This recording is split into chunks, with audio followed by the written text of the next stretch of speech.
Hey everybody. Looks like this is going. Yep. Alright. Yeah, so today, gonna be a shorter stream potentially, I don't know. Just relaxing. Anyway, on vacation, just doing a vacation-y kind of stream, just whatever the hell I feel like. Next week we're gonna be redoing, or restarting, or whatever you want to call it. We're reloading Persona 3 Reload. Anyway, but yeah, for now we're just gonna do sort of whatever. I can't remember how far I even got into Reload before I decided to switch to Metaphor, but yeah. So here we're going to be doing an Ascension 1 just to see what the difference really is. I can't remember how any of these things play. Yeah, maybe we'll try and at least get the unlocks for everybody, even if we aren't really trying to, like, beat anything. So maybe we'll stick with the Watcher for now, just so I actually remember what we're doing. But I'll probably only try, like, one quick run here. I think I did a failed run earlier, so probably... Oh, no, okay, well... That is a lot of gold, that is a lot of damage. Let's take the damage. There was, like, risk-reward, and it's like... Okay, yep, nope, that's what we're doing. Alright, we're gonna try and aim for there. Then I think we're going to aim for there before heading into a tougher fight rather than... Or we could even go 2 fires early. I don't really feel like running into an elite super early for us is going to like be a great idea. Try and do that a little bit later into the run. This does not look like a great moment for me, but... Actually, no, this is fine. These guys both doing 5 damage is perfectly fine here. My password is incorrect. That's because I didn't input anything. Okay, so what we could try to do here is do a Wrath and then a Strike. There we go. Easy enough, good enough. Let's try and think about what we want to do here. I'm going to pull Signature Move. And I'm really going to want to start dumping out our offensive abilities, I feel like. 30 damage is huge, but like the fact that it costs 2 and is so situational kind of sucks to me. But I want to give that a try. After this, I'm probably going to play a little bit of Mechabellum. Oh wow, this is... Alright. So we have some cash. We got some cash monies. But we have also got a lot of... problems as a result of that. Okay, so we got our signature move here, and I've got an Eruption. So I could thwack and kill Acid Slime over here. The problem is that that puts me into Wrath, because this is an attack, so... I can't really do much here unless I want to go into Wrath stance, and I kind of don't want to do that. Now we got that 1 stack of weakened, but that's fine. Okay. So things ever so slightly suck right now, but that's fine. Get ready to get this thing next turn, I feel like, and I could do a defend here with our Miracle. Alright. So we're still gonna take a hit, that's fine.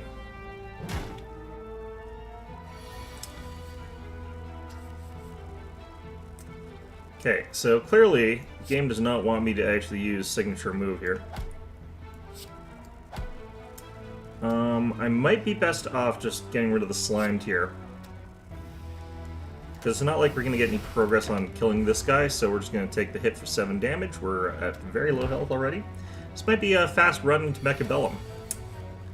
Would not surprise me. We're going to get hit by Weakened thanks to our poor choices. That's good, that's good. I need some card manipulation if I want to have, like, that card that we got here, so I can scry away certain things. Would probably be the best way to go about it. Okay, we definitely get rid of you. And I can do this and set us up for next turn to deal a lot of damage, potentially, but... We are weakened. We're going to be weakened, like, perpetually at the rate that we're at, so it doesn't really matter. Okay, so... We can just kill it with strikes. Our regen potion is very good here. Okay, I don't want more attacks. What I want here at this point is to start getting deck manipulation. So that's going to be our focus. Let's, of course, get rid of you. But we can afford to get some of these things now. Okay, this doesn't help me tremendously. Some heal from the meal ticket I actually quite like. Start of each combat, choose 1 to 3 colorless cards and add the chosen cards into your hand. That's actually also something I think is pretty good. Let's take a look. So this would be good. Being able to use this to gain some mantra, and then insight is good. And I might want to try and go away from having a rage deck, so I might even try to chuck those away here. So we could go for like Prey and Brilliance. And if I'm doing that, I may also want Study.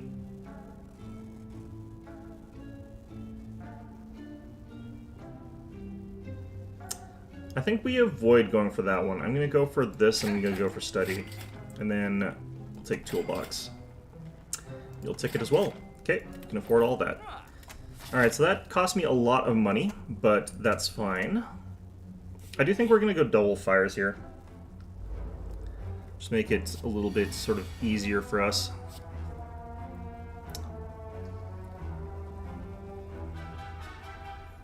That's interesting. Okay. Flash of Steel. At the end of 3 turns, deal 40 to all enemies.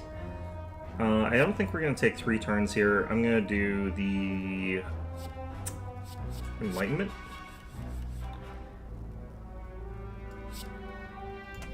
This is, oh, no, okay.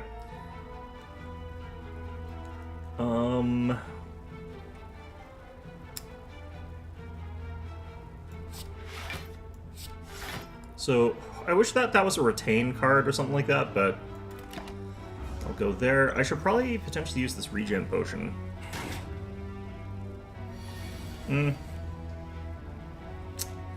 See, because like if I had the ability to get that thing now, that would have actually been really good. We'll go ahead and use our Vigilance, our Miracle, and our Study. I could have hit him for 30, but that wouldn't have killed him anyway, but it would have set him up so I could have killed him next turn. Because he'd only have 16 hit points or whatever.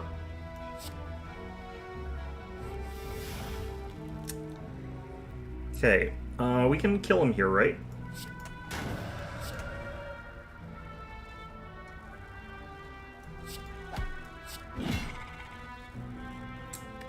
Yep. Okay, when you would die, heal to 30, that's also good.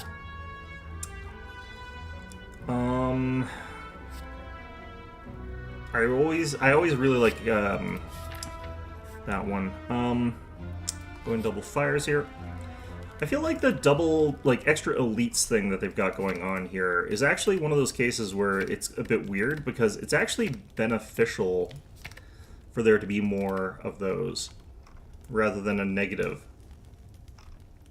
At least that's my view of it. Okay, I think what I want to boost right now is probably our Prey. Because I'm probably actually going to get rid of our more aggressive cards there. Because I don't necessarily want to be popping into Rage. Alright. I guess we're just going to take the damage here. I've got the ability to come back to life, so the damage doesn't really matter as much. Okay, so having this be 40 damage, that's huge, because that'll be 120 when we're in the Enlightened form. For now, I'm going to do this, changing that to a 12 block card. 12 block for 2, though, is not, like, great or anything like that. It's just that I have to play it to do other things here.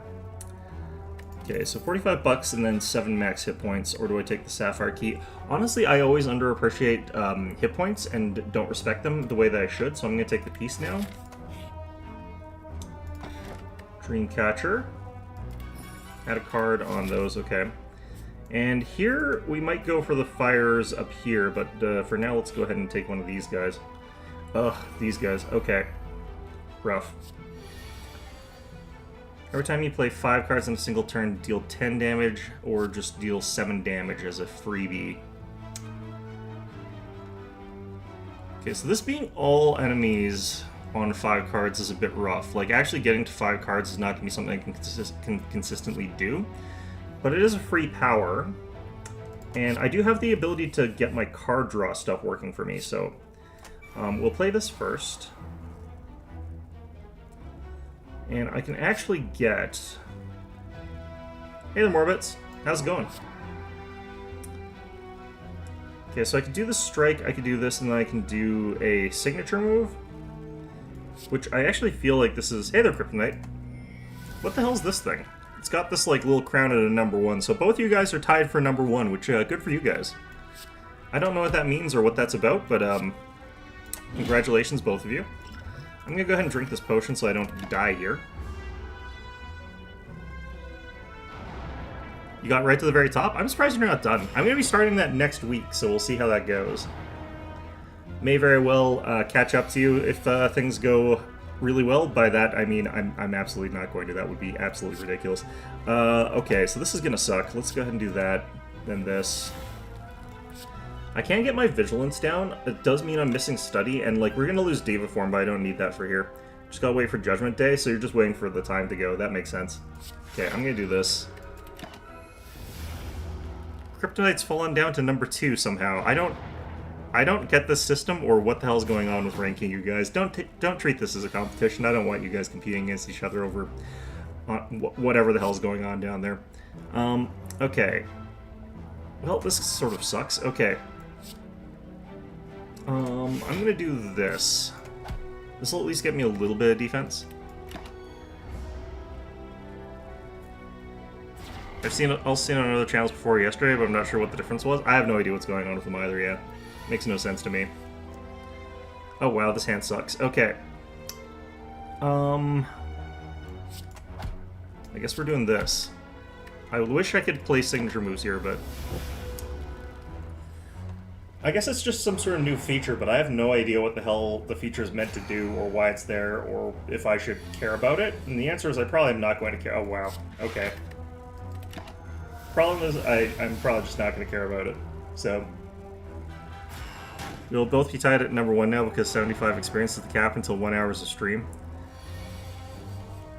You know, maybe they should focus on just trying to make it so that people, you know, watch the damn stream instead of trying to engagement farm for whatever the hell's going on here. God, I don't know. I hate systems. Okay. Oh wow, this sucks. Okay, I can, however, Eruption to kill this guy, which doesn't help me tremendously. Although I can do that and then Vigilance again, so I guess we're fine. Then we can get the 5 cards to get him damaged. Okay. Alright, we're down to just 1 guy. So we have got the ability to probably finish this guy off eventually, or I don't know. We are on the correct stance. Getting to Mantra is going to cost me 2 more cycles of the entire deck, so... Not ideal. Wow,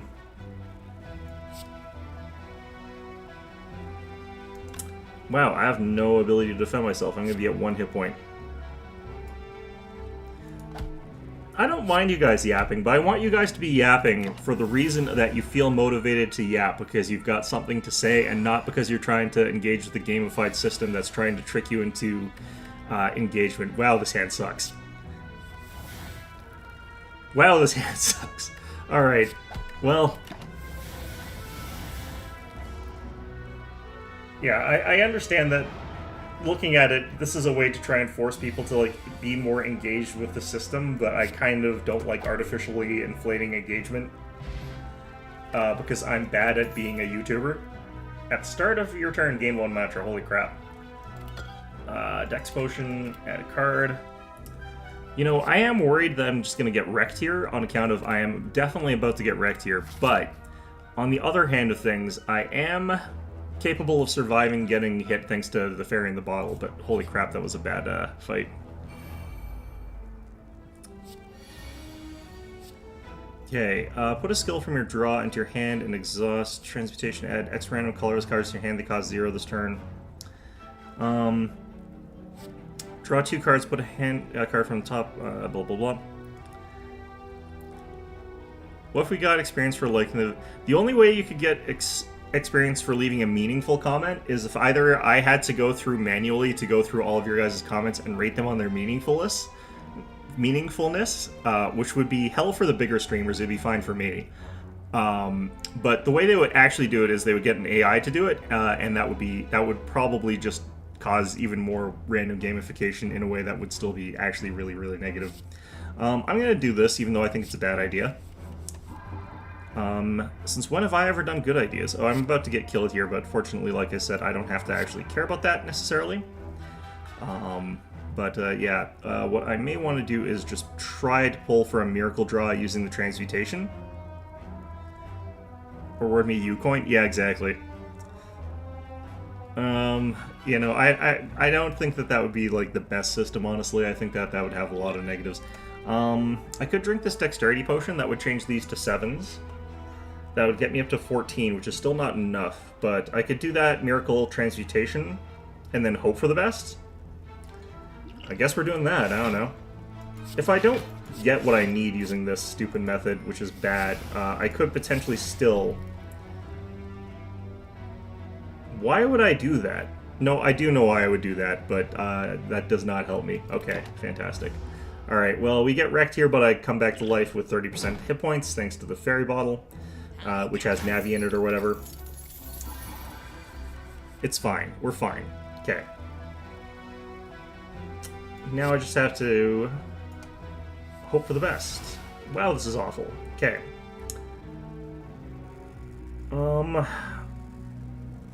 I could try to Deva form here.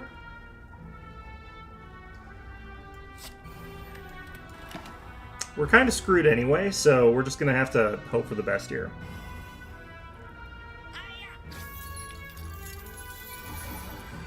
Okay, he's doing a 12 damage hits. I can signature move this turn, so that would be 12 plus 30. That's not enough, so we're not going to try to aim for that. We're going to go for this, and we're just going to scale because we've got scaling bonuses there.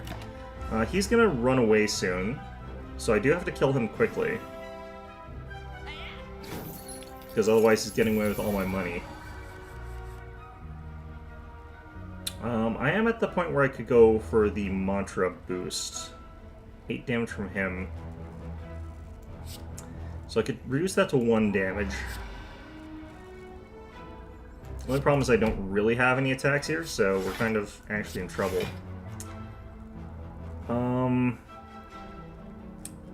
Okay, do I still have the thing that's... Yeah, no, that was a power that I had from that one thing. Okay, I don't have that anymore. He should be running away next turn. He should defend here.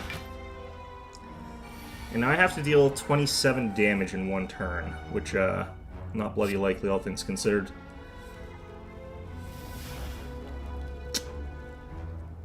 Okay, I think we're just doomed. Unfortunate, okay. Well, I think he's getting away with the money.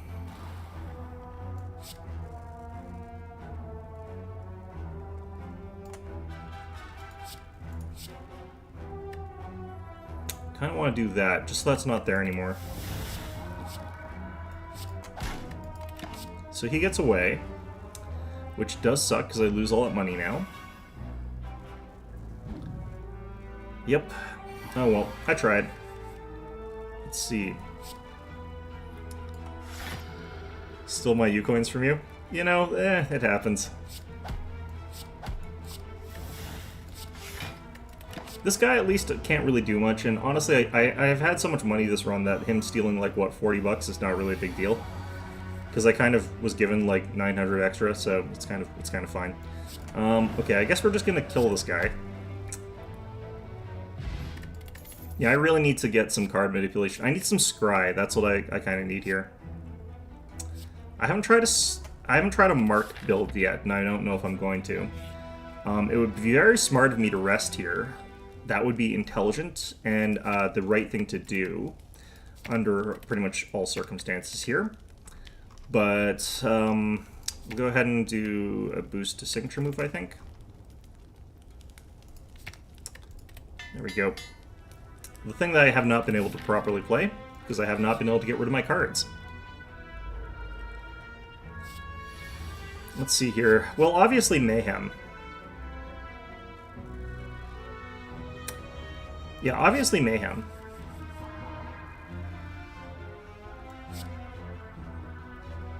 Okay, so he's going to do 7 damage. If I had an upgraded block, that would have been even better, but... I keep taking David Form, and it keeps, like, you know, working up until sort of, like, the point very early on where it doesn't.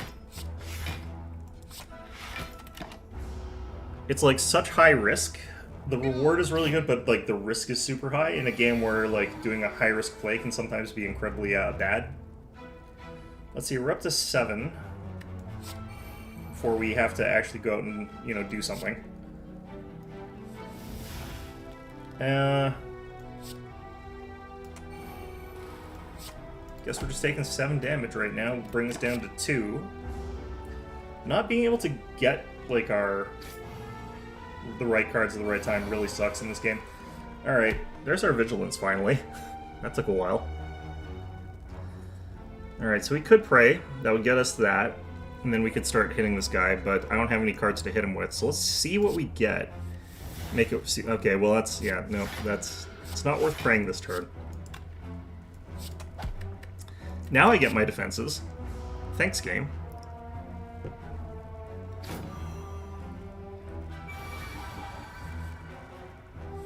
Alright, so next turn we automatically move into the extra stance, and we got... Oh no, I'm already there. Shoot. Okay, well, I guess we kill him. $90 hit. Or 90 hit point hit. I think I was weakened there, too. Okay. Retain, deal 4 damage twice. I don't want any of these, really. Okay, I probably have to heal here. That would be the intelligent thing that any reasonable human being would do under these circumstances, and I actually can't really fathom a reason why I wouldn't do that here, so... Alright, we could get Vault here. I really like that. At the start of turn, scry 3. This is what I need, though, for this deck. I feel like being able to just get scry every turn, like, absolutely amazing ability there. Okay, so I guess we do Flash of Steel here. I definitely want to do this here. Do that. Do Foresight.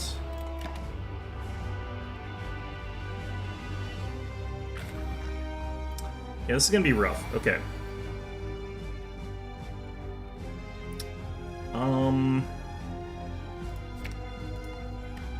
I think I actually want to try and keep Signature Move here just in case.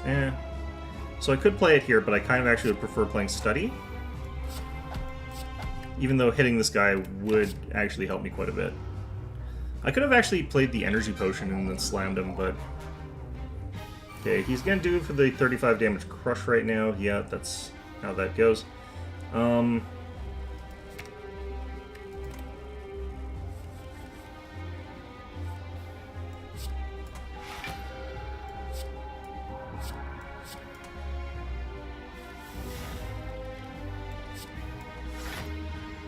Okay, we're up to 17. He'll do 18 damage to us. We'll live.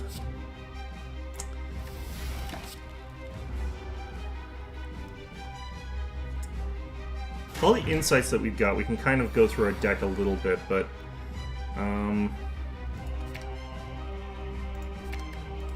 Okay, so...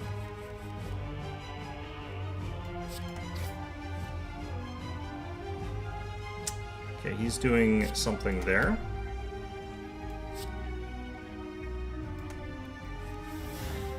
Okay, I kind of want to see if I can get a... Oops, that was the wrong thing.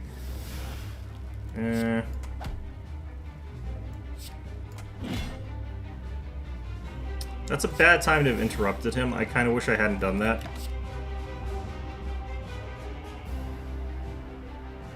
Because now I've got like 2 of these at 70. That's a bad amount for them to be at for me.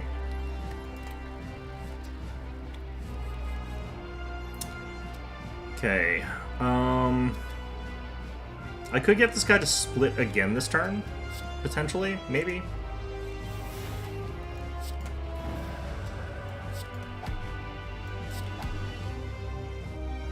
Nope, I think I'm dead.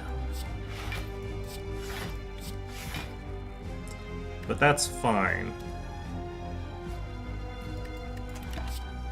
I feel very strongly like part of this run came down to pretty abysmal luck, though. Do we get? No, not even close. I guess the ladder unlocks. I'm gonna try one more time because that was fast, but... Yeah, I needed to get rid of my attack cards faster, I feel like. Given what I was trying to go for there. Let's do the max HP thing, because I always do that. Okay, I don't like that one. Deal 5 damage to a random enemy 5 times. Can we build around that? Start a turn, gain 2 mantra. Okay, I think we can get something from Devotion here. And again, we're looking at a deck that's going to sort of want to do a lot of mantra instead of rage.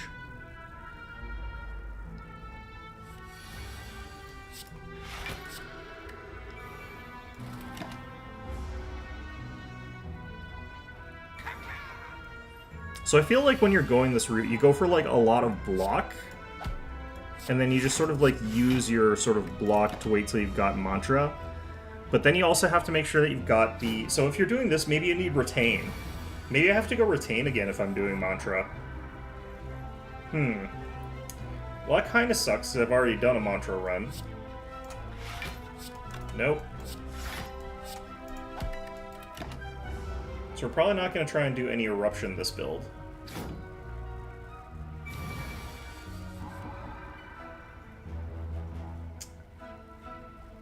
Okay, he's getting stronger faster. I forgot about that. I think we can still just take the 2 hits. It's going to take me 2 more turns. He's going to be at pretty high strength by then for his auto-scaling.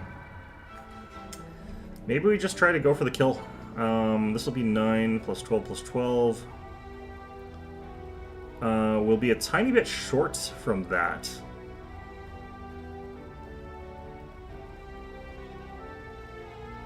Unfortunate. Okay.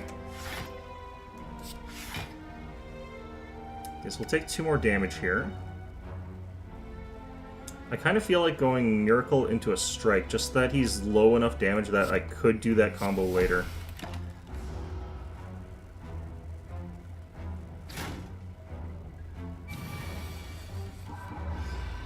Okay, there we go. 18, 18.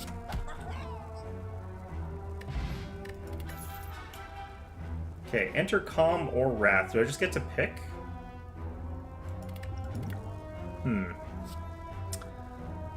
Deal 4 damage whenever you change stance to turn this... I don't think that helps me tons. This is also a way to make sure I've got a definite pretty big hit, because that'll be a 36 damage hit, and I can save all the smites until I actually go for the hit. So Battle Hymn, I think, works for me here.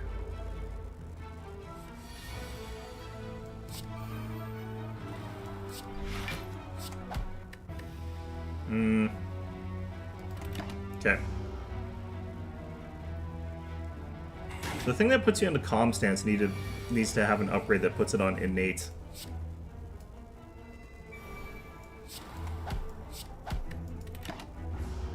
Okay, next turn I could just drop a bunch of smites on the guy and that'd probably be able to kill it. Because I do 2 of those, it's 24 plus a strike, and that would be just enough, I think. No, that'd be just short. But then I can just use the Miracle and hit him.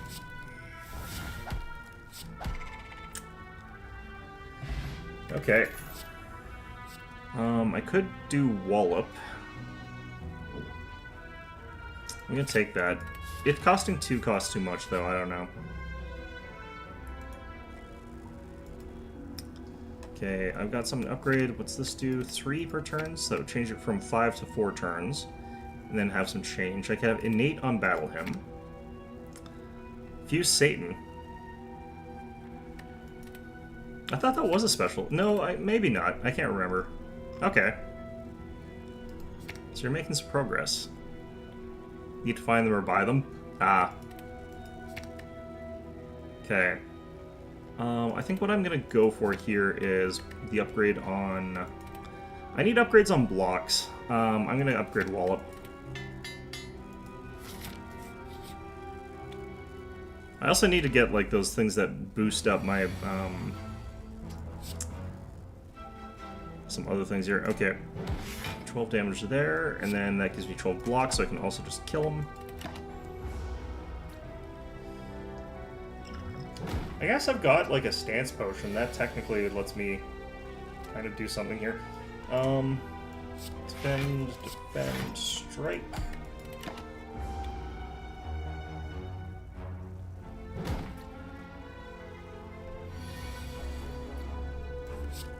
Getting all this late is just real feels bad kind of territory. Okay, let's go for that, and then let's do this. Require 4 or 5 personas. Oh god, yeah, those are not my favorite things in the world. Okay, can I kill this guy?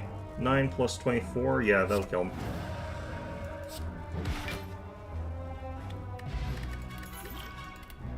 Duplicate Wallop is actually something I think would work really well here. Start with next turn, enter Wrath and draw 2 cards. Study. I think we're going to try Study here. Okay. It's actually really, really hot right now for, like, my Canadian sensibilities, which is probably, like, what are you whining about the heat for kind of thing for everybody else, but, you know, feels very hot to me. Okay, so I think what we'll do is we'll thwack you. Be able to finish him off next turn. What I could do is use the duplicate potion. Then defend. Then the miracle, then the defend. That gets me up to 15 block. Heading out? Yep, I'll be starting my Persona 3, well, continuing my Persona 3 reload thing on Monday, but I'll see you then. Okay. I don't think that I'm going to do very well this run. I don't think that the strategy is one that works. I don't think I thought this through quite well enough. So I'm taking chip damage on, like, already fairly the early fights and stuff like that. Oh, here we go. Finally get Vigilance. Okay, I do better by killing one guy off, so I don't have to take that damage. So, we're gonna take, like, 3 again. Yeah, I definitely wish I had a more power generation. The stuff I'm taking is too costly. Okay, so we can do Wallop here. Take Battle Hymn. Yeah, getting my ramp up is too difficult.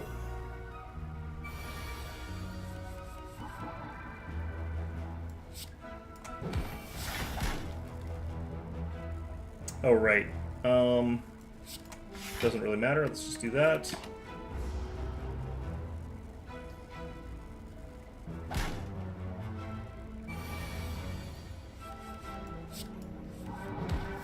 Okay. So fasting is kind of interesting. I don't feel like I really want to do that just because right now that would be disastrous to us. Okay. Yeah, honestly, Battle Hymn being innate would probably be a really good idea for us. I kind of need to get to stores so I can start dropping cards.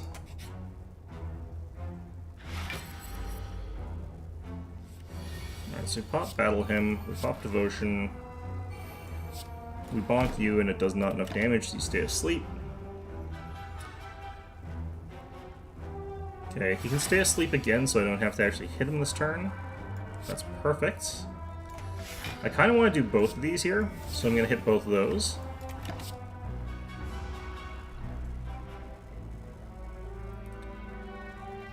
I wonder what this has to do with Lagavulin, like the whiskey or whatever. Maybe nothing.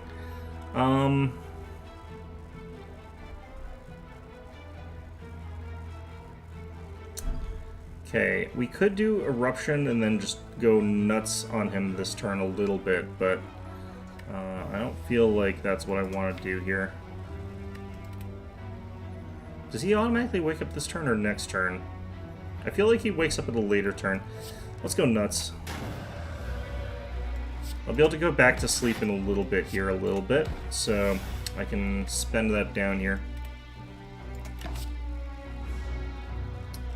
Getting some more insight, so we can like really draw our deck here. Okay, so we've got our 2 smites. So we could do the... can we kill him? I think we can kill him.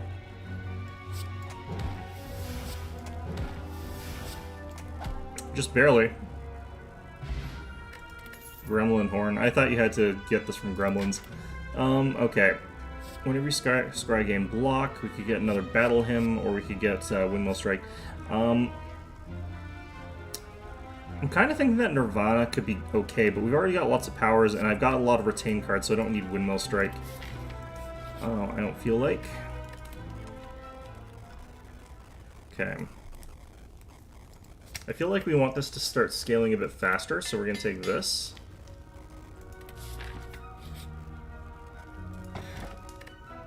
Every 4th room is a treasure chest. That's actually kind of nice.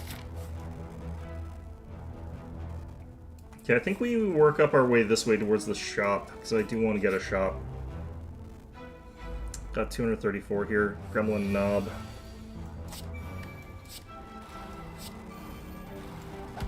Okay. This is a guy where if I just go like hard on the offense, I can actually kill him kind of easily in some ways, but ooh, this works out really well here.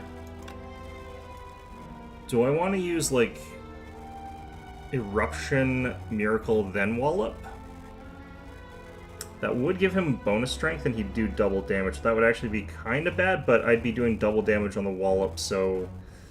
but I think what we're going to do here is just hit him with this, and not think too hard about trying anything fancy here. Because this way he just doesn't get to do like anything that he wants to do. He doesn't get his rage bonus. Okay, here we have less of a choice, so what we're going to do is Vigilance that. And then we'll take 8 damage, which is a lot, but that's fine. We'll keep this for next in 2 turns. Or, yeah, 2 turns.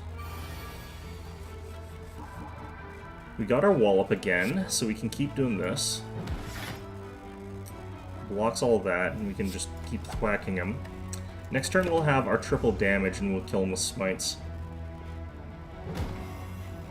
Nice, okay.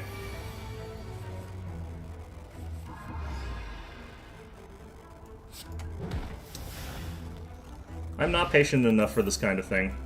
2 additional cards at start, that's fantastic. That's really, really good for us, actually.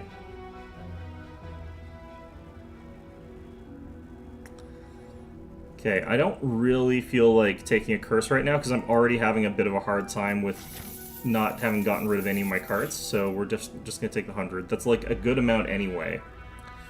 That puts us in a pretty good spot regardless. Battle Hymn, Devotion, block, another block,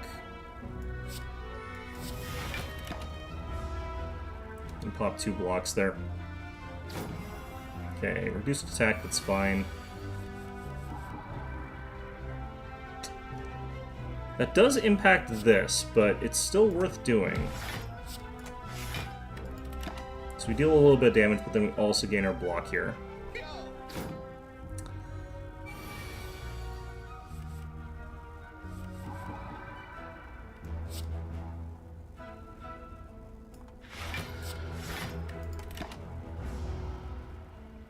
Okay.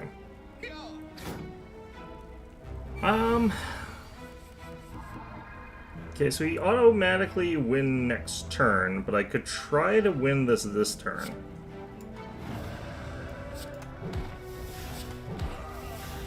So I didn't get my cards that I need there. Okay, yeah, no, we're not doing that. Oh, shit. I went the wrong way. I was like... Okay, I want to see if I can go back. I probably can't. Okay, I guess we're just going to not have a store. And you know what? That's fine.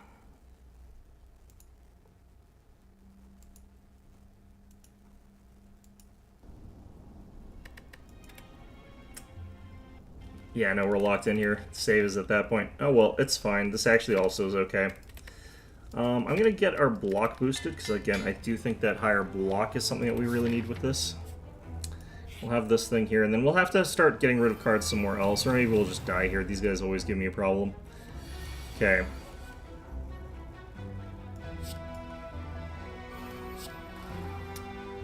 Battle him.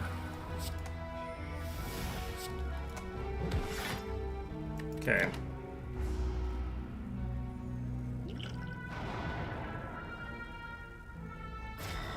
I kind of want to force myself into calm using this thing here. Nope, don't need to.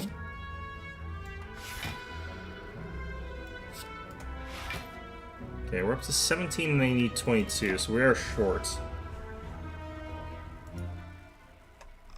Hell's this crown shit?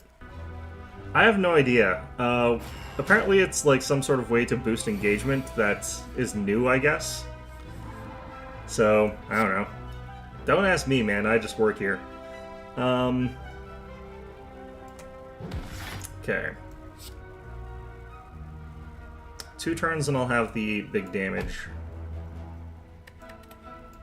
Yeah, I think it's just some sort of, like, arbitrary way to boost engagement. I do wish I could hide that. I don't really like it there, honestly, personally.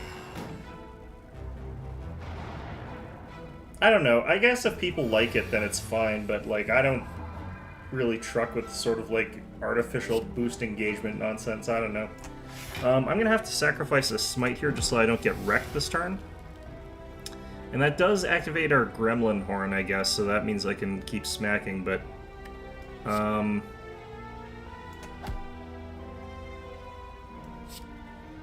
don't know, I kind of want to have smites saved up for next turn.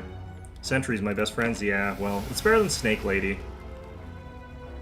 The real bad thing is I actually took a wrong turn, because I was trying to aim for the store, and then I just forgot that I was trying to aim for the store. It completely slipped my mind. To be fair, I am sitting here in, like, sweltering heat. It is very hot right now. So, brain not thunk on the... or something like that. Alright. Bag of marbles. Emerald key, weak potion. Okay. If Cut Through Fate were, like, cheaper, like, if it was free and did less damage or something like that, I would really like it. It's okay with deal 7 damage base, and then, like, the other effects make it quite good, but I can't really feel like it's quite enough to make me want to clutter up my deck with it. It's the kind of card I almost want to get rid of, because I'm already hoping to get rid of cards that are like that. Divine Smites are a nice combo? Yeah, I think so. That's kind of what I'm trying to aim for here. I'm gonna want to get rid of my Eruption. I need to boost this so that it's a little bit stronger. Alright. So I've unfortunately messed myself over and we've ended up going to here with wrong stuff, but whatever, it's fine. Just gonna enter into the stance anyway.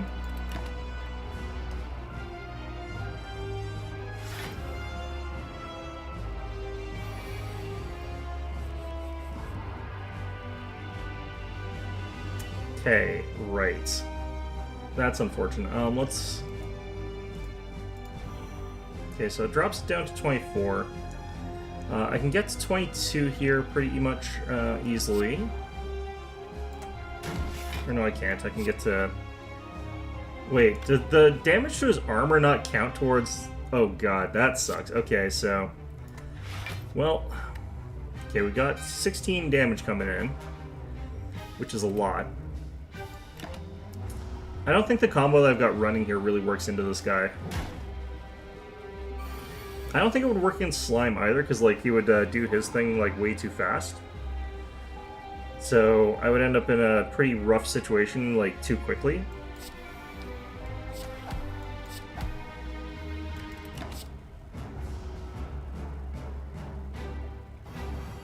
Okay.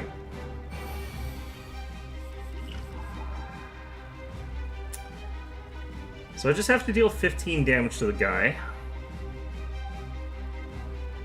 And he'll leave me alone for a turn. Otherwise, I take enough damage that he will kill me.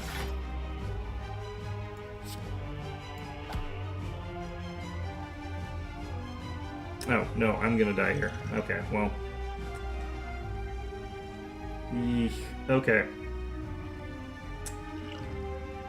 I forgot that I was weakened. I wasn't paying attention to those numbers. Smites are super strong. Getting to the 12 stack with my, or 10 stack with my mantra is not something I can do with this build right now. So I don't think that's working for me here. It's barely dead. Yeah, I'm not that surprised. Okay. Yeah, I need to get rid of cards faster with that particular type of deck. I don't know. I'm getting like I'm getting roasted really, really quickly, so it's been like fast enough that I feel like I want to try this one more time. But at least I still get the bonus from the whale here. I'll definitely take the 250. Wrath platform shift from him would have saved you. Yeah. Yeah, it would have. I don't think I wanted to do that though, because I was hoping like that I could hold on so that my my other form, my mantra form, would have like had all those extra hits that I could have given him. But I also just don't think I didn't really like the way that deck worked to begin with. Like that's sort of the bigger issue, in all honesty.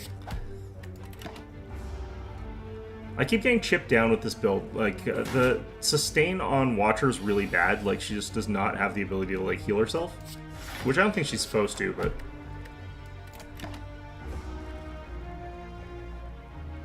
Having a slimmer deck feels so much more important with this character than the other ones, though, too. Can I kill you? 9 plus 24, yeah.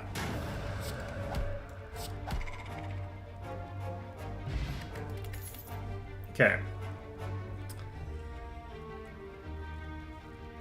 So again, I do feel like block is more important for this character than a lot of other characters, so I'm going to take Third Eye, and that's also like that deck manipulation I think is really important. Enemies have 25% less. At the start of each combat, apply one vulnerable. Cards with exhaust when played will instead discard 50% of the time. And then there's a sale on Study, which I do like.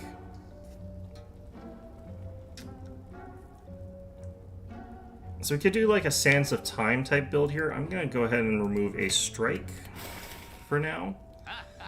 I'm just going to think about, do I want any of these things? I want to see what the map looks like here.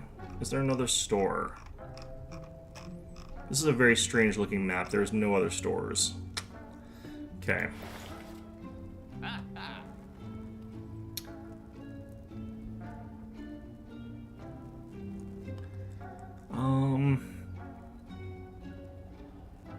I often like Study.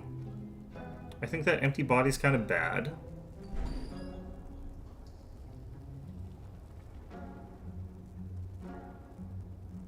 This one could really help me here, because I do tend to like want to get through these guys a bit faster, but damage is usually not the reason I dislike those harder fights. It's usually other things. I think I hold on to the money for now. Oh, well, that sucks. Okay, I'm gonna disagree here, because it's like a million miles away from any kind of shop whatsoever. Things are not looking good for me here.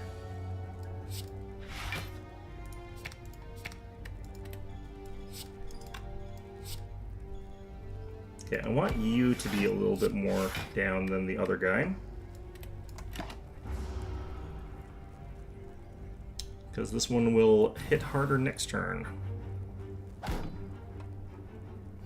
So what I want to do is be able to just Vigilance and then hit him. I might have actually been able to kill them both. Nope, I would have been short by 3. Well, I could have used the Miracle, actually. I might actually just do that now. Just Miracle hit.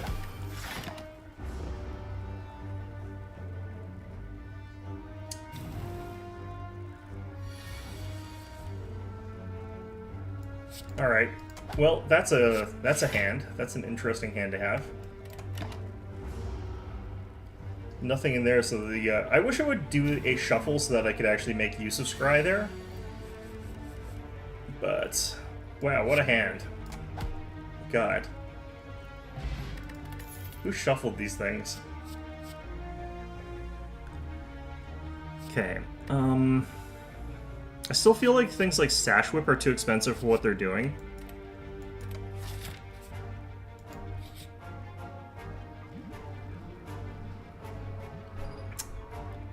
Okay, well...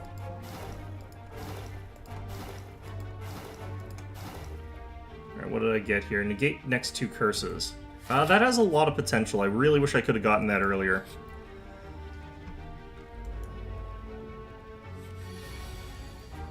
Okay, this is where I have to play all these things, because I'm not going to get a chance later.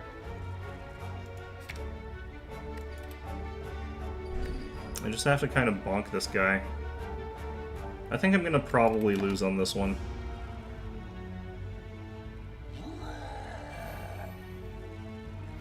Like, beating this guy always requires some, like, weird stuff on my part instead of just what I've got here. So I want to play a defend, it, like, just makes him stronger so he just hits harder. So I can't really do the biding my time using defensive stuff, because defensive stuff is what makes him hit harder. Wow, this sucks. Brutal having to click so many times for that? Well, okay, I think I do have to bide my time for this. Oh, damn it. Yeah, I hate when that happens.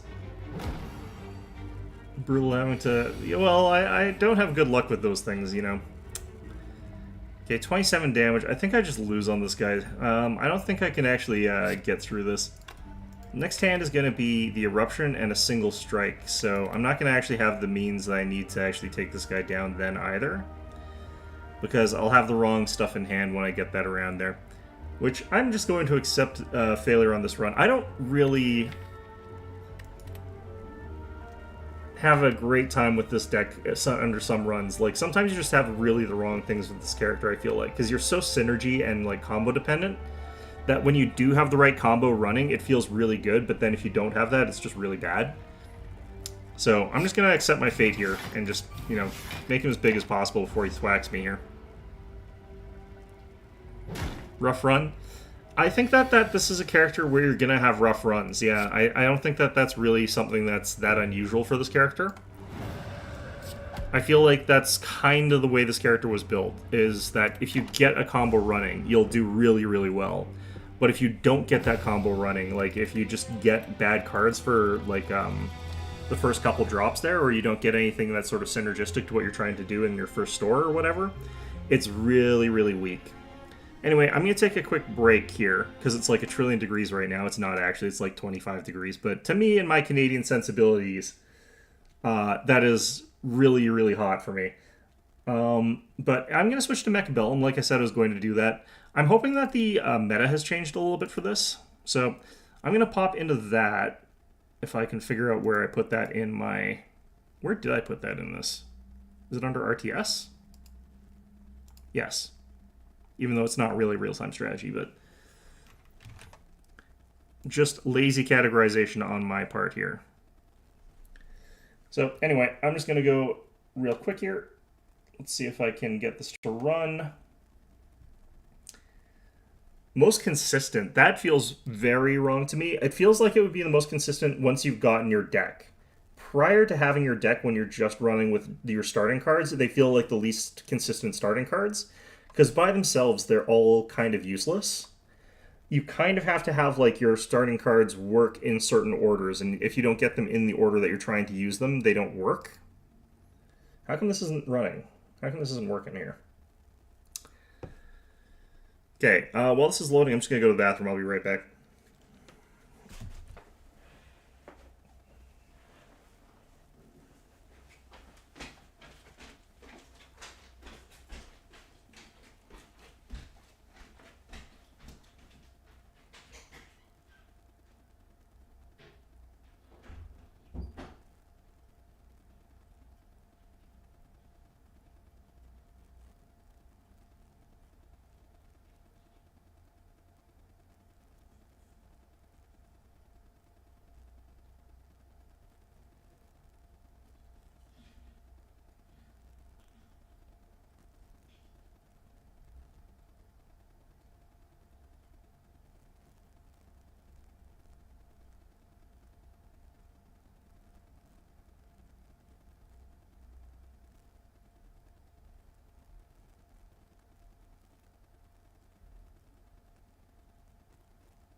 Okay, I'm back. It's true that it requires more setup to get going with the build, but has obscenely strong basic cards. It's probably true. I am probably picking things because I noticed that like one of the problems I have with it is like a lot of the cards cost like 2 or 3 points, and I'm looking at these cards and I'm like these are definitely good, but I'm probably picking them earlier than I should. When I should probably be picking. I always just worry that I'm not going to actually find them later. When I probably shouldn't worry too much about that. Okay, I wonder if they've patched anything. I guess I'll find out. Yeah, I don't know. I guess we'll find out.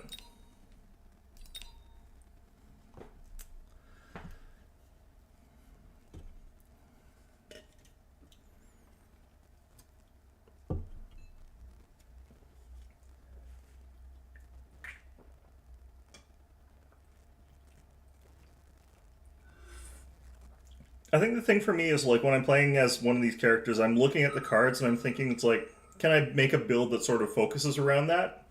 And then if I pick one that I think I can build make a build around, I'll start picking cards that can sort of like work into that.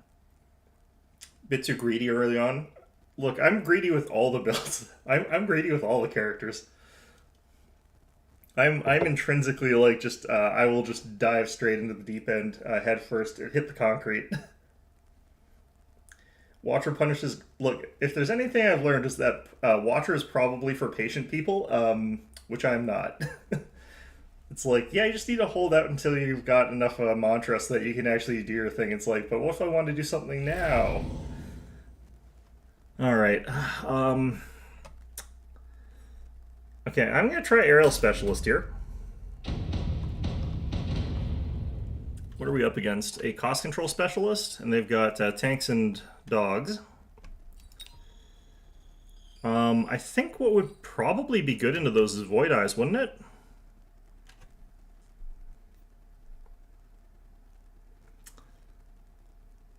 I don't think Chaff is what I take into this. I think I take Void Eyes. Let's try them out. The only problem is I think that the Void Eyes actually have like less range than the tanks do. Funny thing is, like, if my opponent takes Chaff, like, I've got tons of Chaff clear here. So, like, clearly he should not be taking Chaff clear. Or he should not be taking Chaff, but you kind of have to in this game.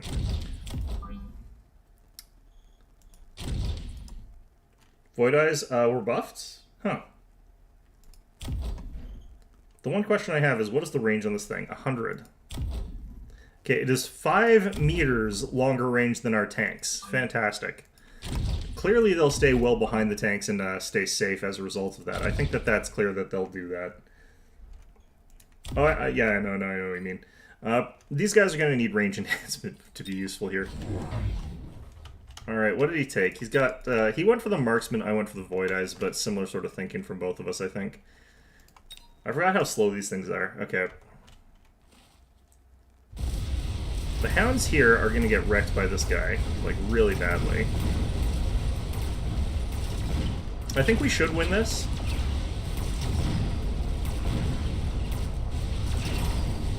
But I think he's got an advantage with the Marksman over the Void Eyes. Like, I think that combination, like, the Marksman's probably ahead. The 140-meter range just means they can kill off the Marksman or the Void Eyes before I can even get in range, but I guess he has to kill 3 of them, so... What do they buff about them? Their abilities or their stats? Because I feel like their stats were a little bit lacking, honestly. Getting a heavy armor on one of my tanks would actually potentially be really interesting. Fortified Hackers is kind of interesting. I think that what I want here... Let's try the mass-produced Scorpion. I think that that's an interesting thing to try, even if I don't necessarily think that it's good. They've gone for Marksman, so they've got anti-air. I do not have anti-air. I'm going to try to get Wasps, just because I'm playing air spec. This way I've kind of got Chaff, but it's Chaff that only really chaffs against Marksman. Stats? Yeah, that's probably good, because their stats were, in my opinion, a little bit too low. Why the hell do you drop that? That makes no sense. And he's gone for 2 units of these guys and the oil. He paid for the oil. I'm not 100% sure why he went for what he did, because it feels like a bad combination of things.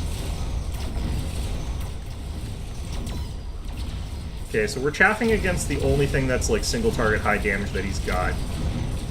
Making it so that they're not doing their job right. He's got another marksman, actually. So the question here is, does he drop fire on me next turn?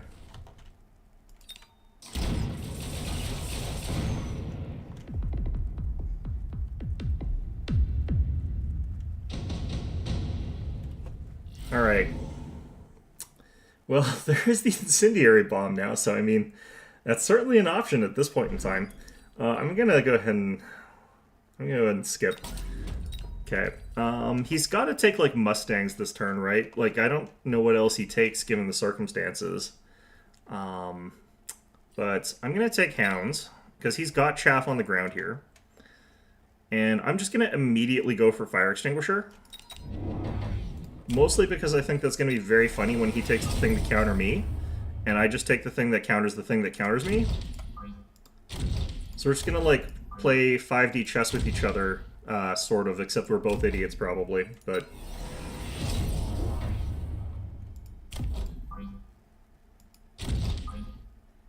I think we do actually block for that guy. Okay. And then I want to take the increased hit points. Well...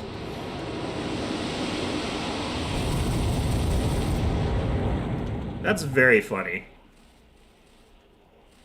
And then he took more Chaff, too, I think. Yeah, he's got the Mustangs. And while I would not say that these guys are, like, good against Mustangs, I would also say that they're not bad against Mustangs. He's going to probably win this because that shield's going to block me.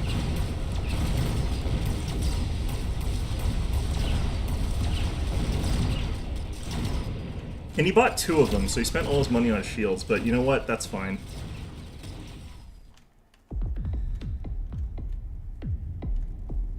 He spent a lot of money on that round. Okay. Let's see, what do I want here? Probably the Stormcallers. Just so I can bust down those shields, and then I can sell them later or something like that.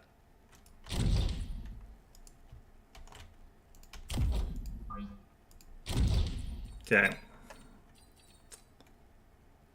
So we'll get some of these guys.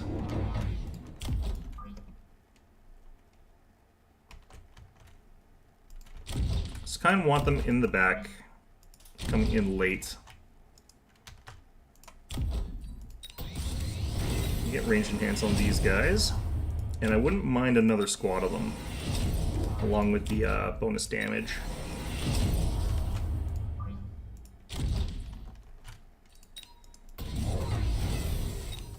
Okay, my opponent's also gone for the Stormcallers. He's actually going to have an advantage here, because, like, I've got a much worse composition for, like, getting hit by Stormcallers, honestly.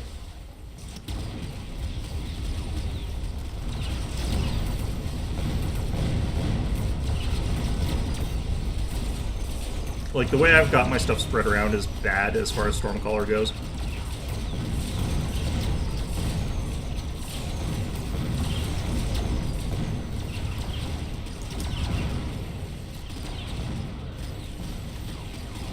We got rid of the shield. That's actually really good for us.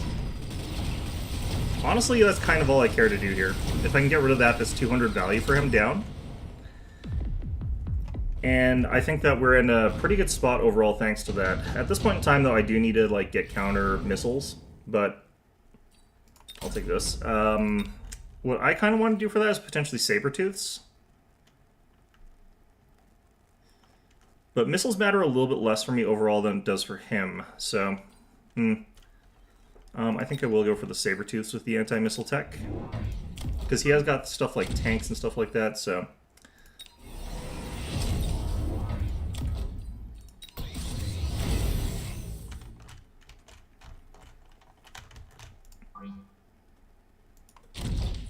And then I kind of want to just get another one of these. These things take up so much space. I have no idea why these things take up space like this. It's probably too far back. I should have put that further forward. He dropped more shields. What the hell?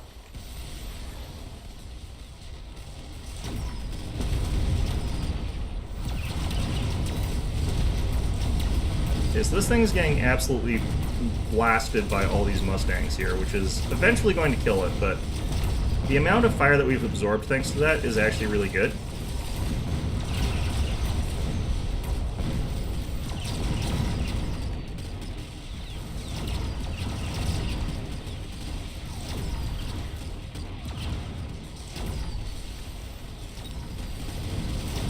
I can't believe he bought more shields.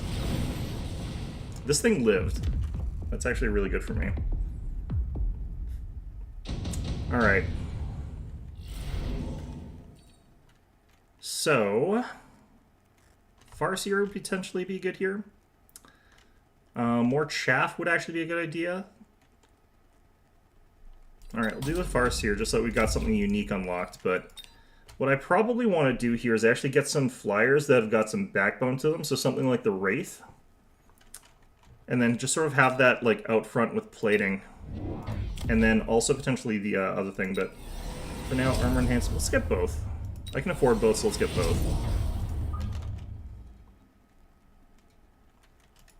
So this starts getting hit by like this thing and all these guys, so we want this to be more like up here, I think. Just put it right up there. I need this to be further forward.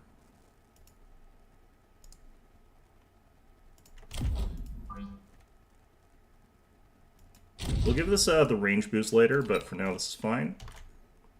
This won't work here. I could put it like here. He's buying more shields. He's got fully upgraded Mustangs. I need to actually do something about these things. That's interesting. Next turn I'll have the fire, so...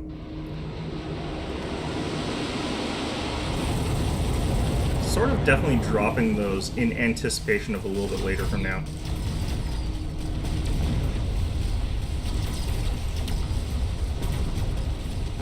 Screen, when you've got lots of point defense, turns into a real mess.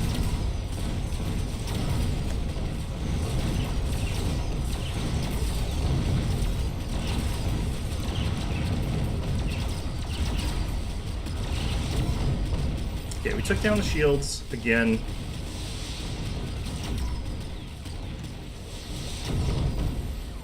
This is going to go down. That's unfortunate.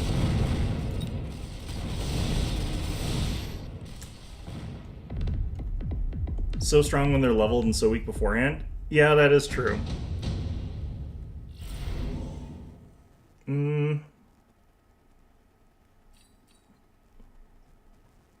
Drank ground only. Okay.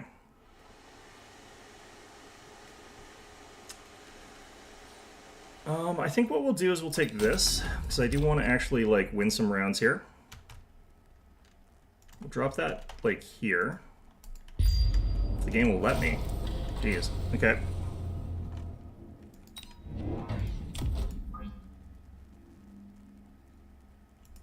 Drop you there. And what I think we want to do is start punting out some overlords, potentially. Although, admittedly, I don't know if that'll really help us that much here. What do we do to counter, like, late-game Mustangs these days?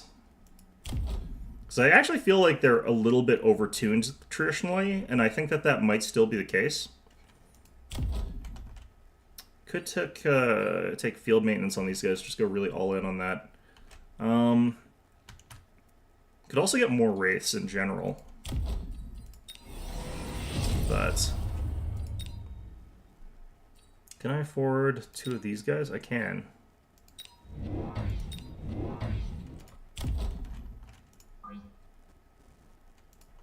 He's probably also going to get the bomb drops, so... a little bit unfortunate. I'm going to do this.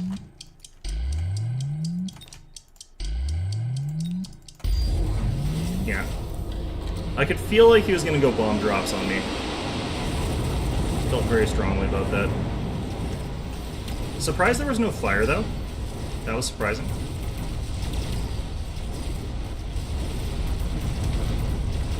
His bombs are landing on me in a way that is much more obnoxious than mine are for some reason.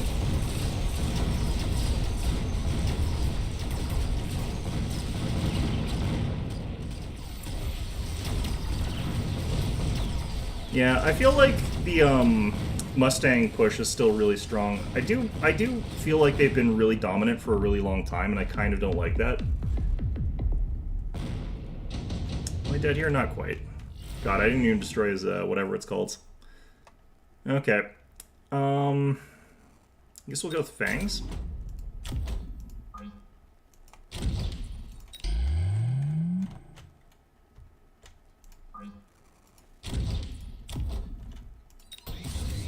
Okay, I want to do that, and I want to do this.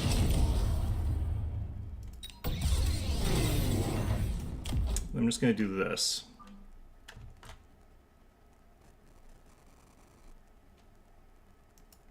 Just want to be outside of the range of that missile there. Yeah, I dropped one there as well, so I'm just going to drop this over here. And that's mostly just to sort of like get his stuff to not be cohesive.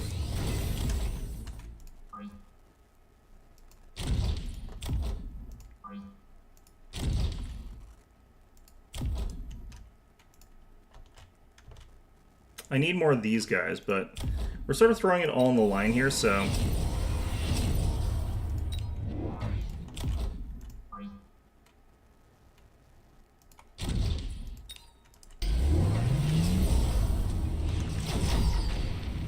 How'd that missile still... Did he get another one?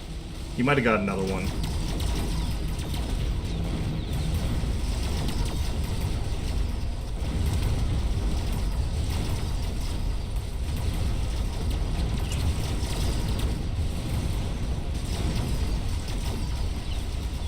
Yeah, that'll definitely be the end of that one.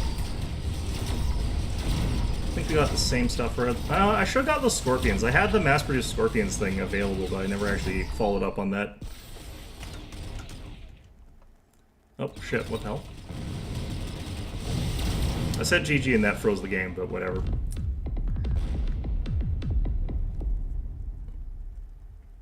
I feel like part of this is, like, it's just hard to actually beat cost control specialists sometimes, but... Because 200, like, credits is actually, like, kind of crazy.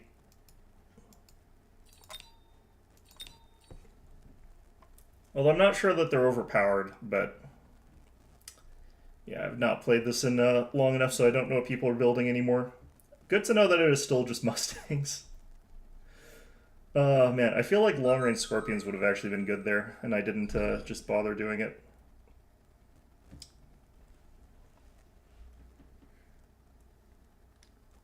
I wonder what other things people use to kill Scorpions, or Mustangs, because, like, I've been finding more and more that, like, the Vulcan just doesn't do what it needs to do as well as it used to, it feels like. Do I want to try this combo? Alright, let's try it. I don't love this combo as a combination here, because, like, you're kind of at the whim of certain things here, it feels like, but... Yeah, I definitely go for these guys here. My opponent has got to go from single target, so he's probably going to get marksman.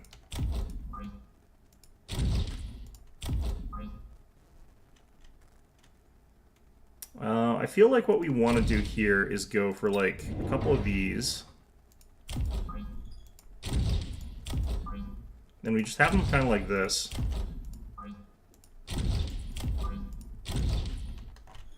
And see if they filter through these guys. I don't even know if they actually do filter through or if they do something else. He's gone for a heavy flank and he's gone amp special.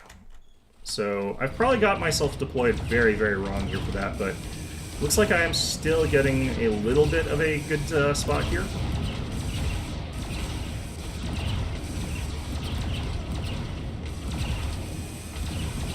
Because all I really need to do is, like, drop, like, a little bit more chaff on that side, and I'm kind of fine.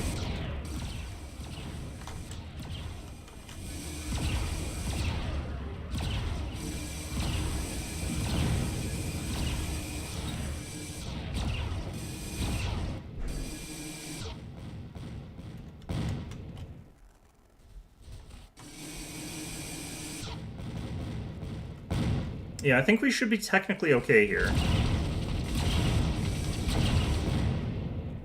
Alright. Did he actually use any of his amps? It looks like he used one of them. That's interesting. I think what I want to do here...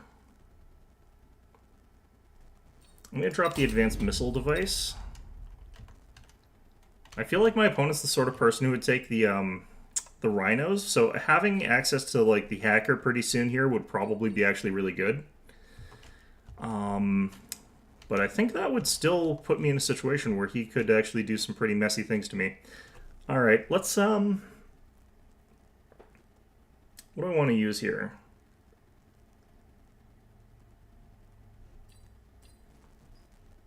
I'm not too sure.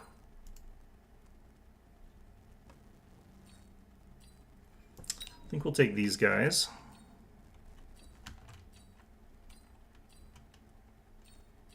But I think what we actually want over here is literally just another Tarantula and some more crawlers. And then we'll go with the bonus... Ooh, I can actually just upgrade a crawler? I'm not going to do that. Let's get bonus hit points. Or bonus damage.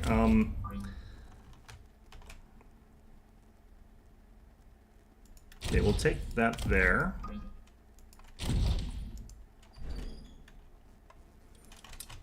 Since he has no, like... Okay. If he wants to spend all that on, like, winning this round, I'm fine with that, because he did 2 of them. Like, that is 100% fine by me that he wins this round from that. Like, I don't think that's a worthwhile investment at all.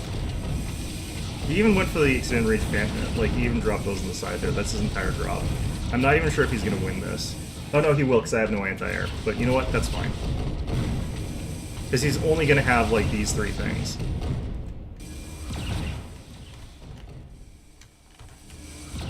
He might actually have this guy, too, you know.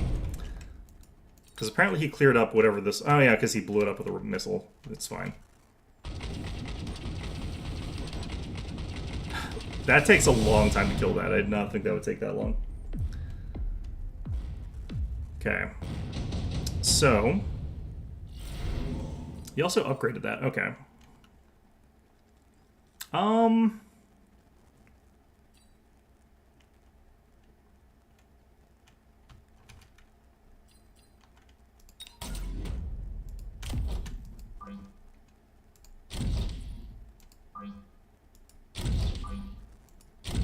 So what I want to do is just have both these guys over here to pick on those Phoenix, or those whatever they are, I can't remember. Phantom Rays. But I want something else to sort of like block there that's going to like just sort of run in. So I'm just going to drop some of these guys like right over here. These guys are actually fast enough that they'll be able to like get over there afterwards like just fine. And they'll kill these things off like real quickly. I kind of don't care if he keeps missiling my stuff to a certain extent, because like that's just him missiling like whatever the hell, but I don't necessarily want to let him keep doing that for free, because he might. So one thing we could do is we could actually just have more crawlers just set right up front there and just have them like absorb that on both sides. And I think that's what we're going to do. So any missiles that he drops are just going to kill whatever crawlers we got up here like this.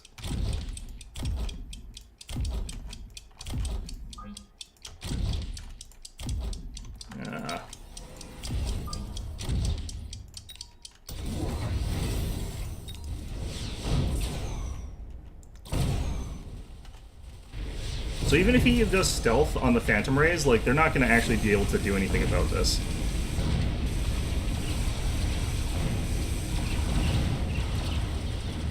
He has got this over here. That's going to actually be a little bit rough, but I think we're fine.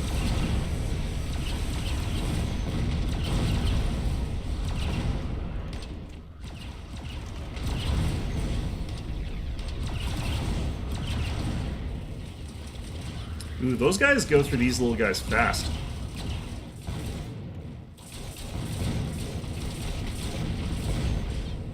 DPS on those guys I knew was always high. I just didn't think it was like that high. Jeez. Oh, he's got one of those things on them too. Elite Crawler? Yeah, why not? I feel like there's something you can do with that. I don't give those guys their upgrades. I I don't actually know if it would help a ton if I did. Okay, what are we at here? He's got his stuff there. He's probably also going for elite crawlers.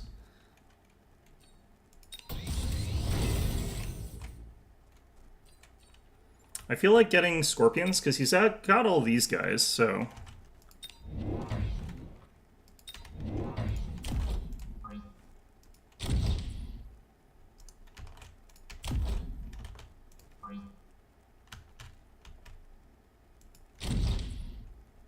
Okay.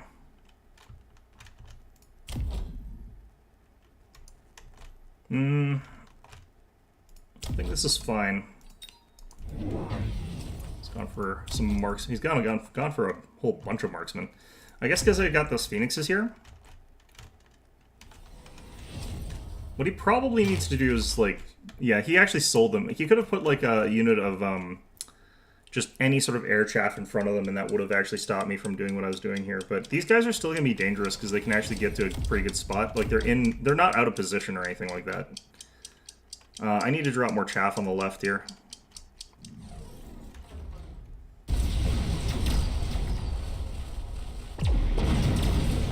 Okay, that works.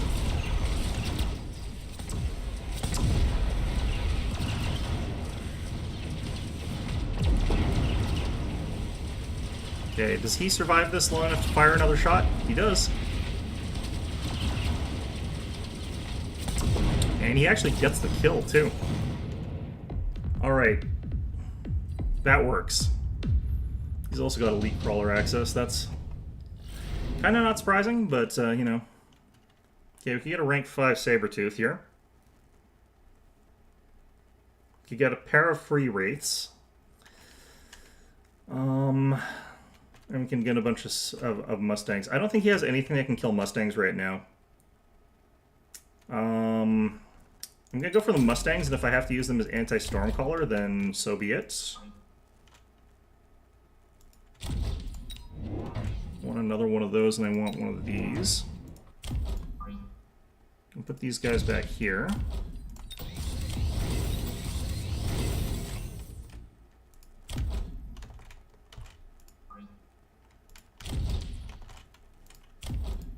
My opponent is not put himself in, like, his best possible position, in my opinion, here. I think that we're actually pretty well off. I want these guys to have the extended range. That's the rest of our money.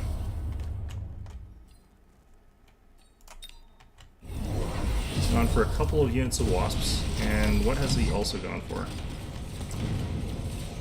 What the hell is that? I don't even know what he put over there that exploded. I thought the mountain was only for the other game mode, wasn't it? Oof, that's rough.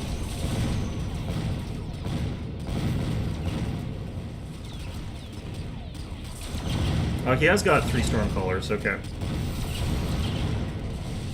Not that that really matters. Stormcallers just don't keep up anymore. I feel like they used to be better.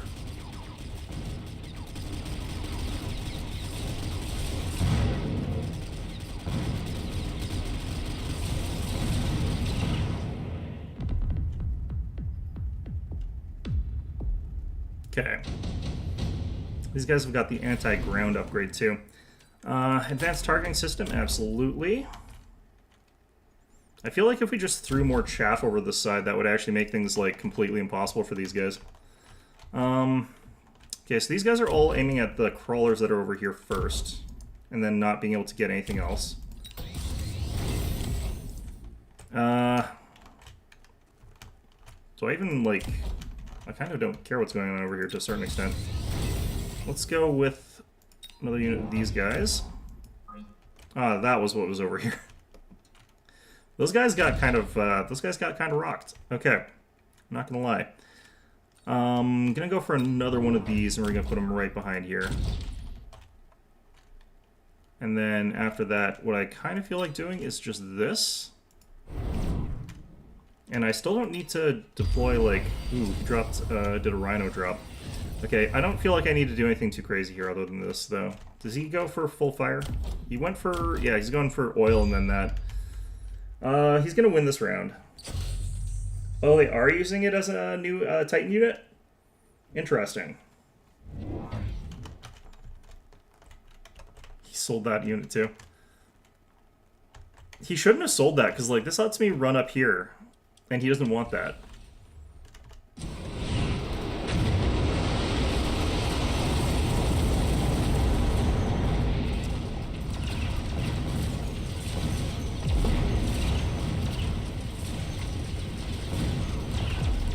Okay, so my left side is going to burn, and there's not a lot I can do about that. That's fine. Because, like, on the right side we sort of pivoted enough that we can actually have all my air units still survive, so we're going to win this round. I think we win the whole thing, actually, off this.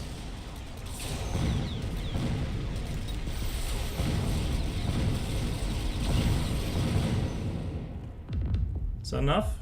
Yep. Is the Titan actually an anti-air unit, or does it just have an anti-air tech? Because it wasn't the Mountain kind of just like a, I thought it was basically just like another version of the Fortress, wasn't it? Mind you, I don't play the other game mode, so I don't really know. Okay, I need to really try to do a carry version of those little guys there. I just don't feel like Void Eyes are good enough to carry. But if their stats have been upgraded enough, then, I mean, maybe. I don't know. Alright, what can I unlock for you guys? They're fragile, so I don't actually want them to have the EMP reflect thing in most circumstances. The ability to fly is super good because of a variety of things, but like it being an upgrade, that's pretty expensive. Increases Void Eyes range by... Okay. I think if we're going for these guys the way that I conceptualize them, what you would want is to get rid of the Energy Shield and Electromag Armor.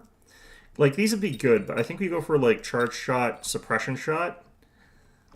And I just don't think that these guys do enough damage, and I don't think they're flexible enough.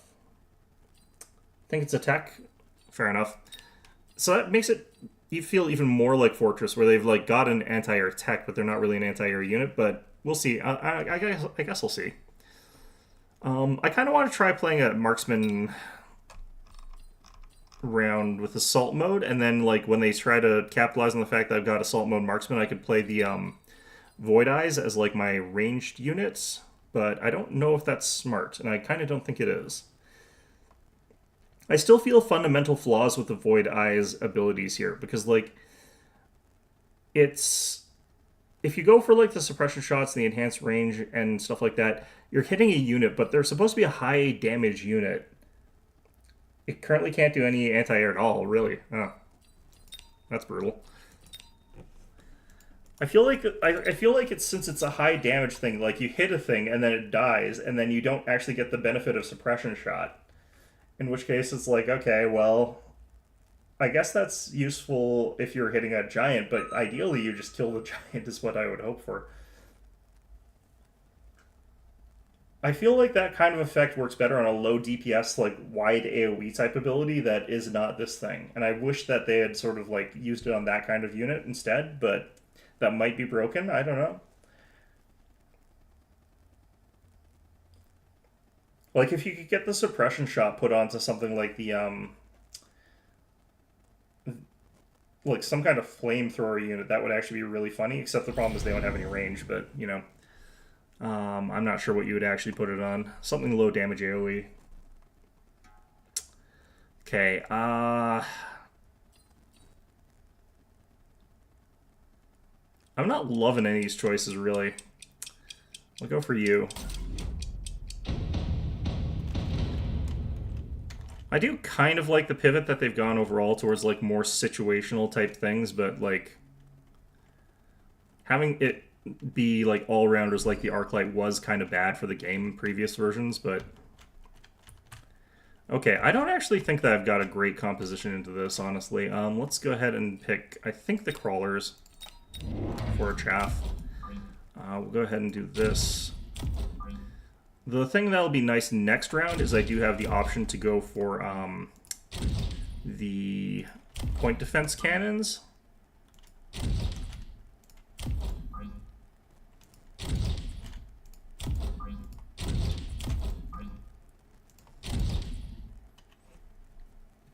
Okay.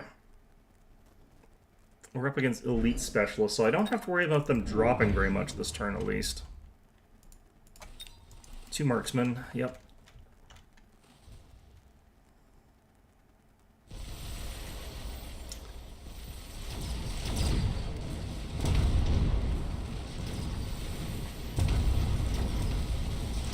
Oof, this guy's getting whacked. Come on, get off a shot. Yep. Okay, there we go. I think we'll win this round.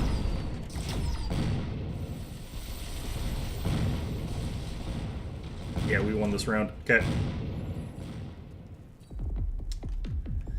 Alright, so we do have the option to go for mass point defense here, which I think would be good. I think intensive training is actually really good here, which makes things a little bit awkward. So I might have to wait till turn 3 before I get... Oh no, Missile Interceptor's 150. So I can get this. So I'm going to grab these guys, I'm going to grab the Missile Interceptor, and I'm going to put out a couple of more units of Hounds, probably. No, I'll put more Crawlers.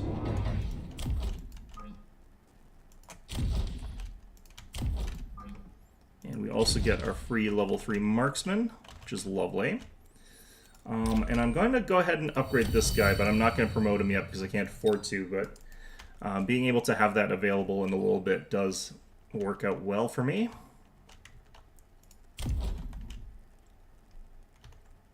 So the thing that I'm going to think about here is like swapping the Void Eyes to being an air unit. Might not actually be a good idea here because he's got the Marksman, but I kind of feel like that works out fine.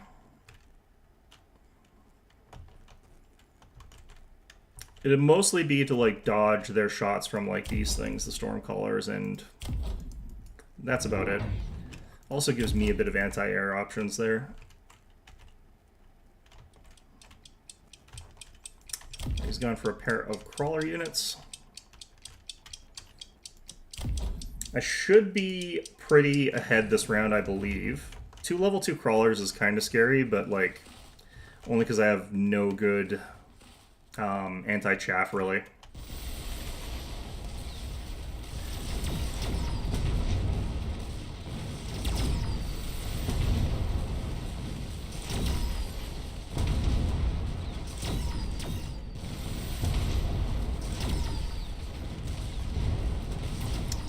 Okay, and we cleaned up nicely on both sides there. Still not taking any damage from these guys here. Alright, that's fantastic. No problems whatsoever.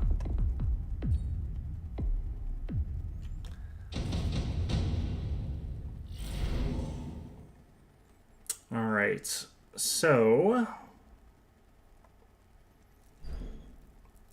something about sandworms, that seems like it'd be kind of good to me at this point in time. Is it actually good? I have no idea.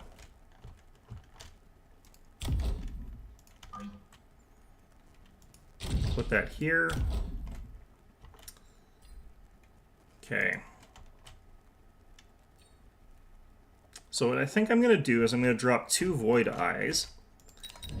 They can actually fight these things, I think, pretty well, so I think we sort of move them in so that they're going to contact these guys, potentially.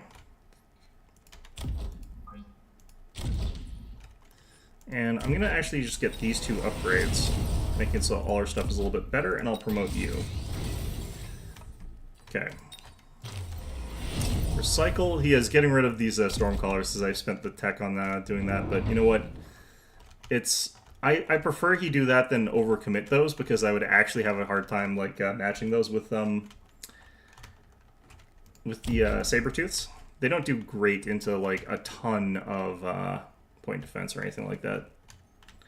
I think that the Typhoons do get kind of wrecked by a level 2 Sabertooth, like level 2 versus level 2. I think the Sabertooth does actually a pretty good job against them, so that's good. Unfortunately, he has gone for the Mustangs, which I'm not super a fan of him doing. Because like I said, I do think that Mustangs are probably a little bit overtuned. And that does stop me from getting to go like air with these guys the way I kind of want to, but this guy really does not give a crap about any of this stuff, so...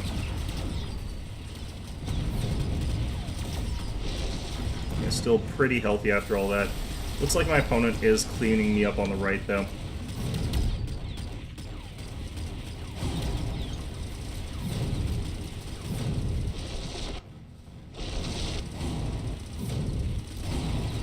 Damn. Alright.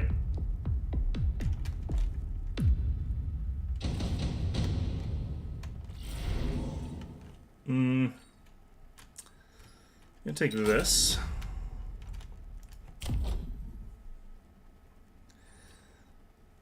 I kind of really want to go for some more worms here. I'm gonna do a wormy strategy. They'll put me at 500.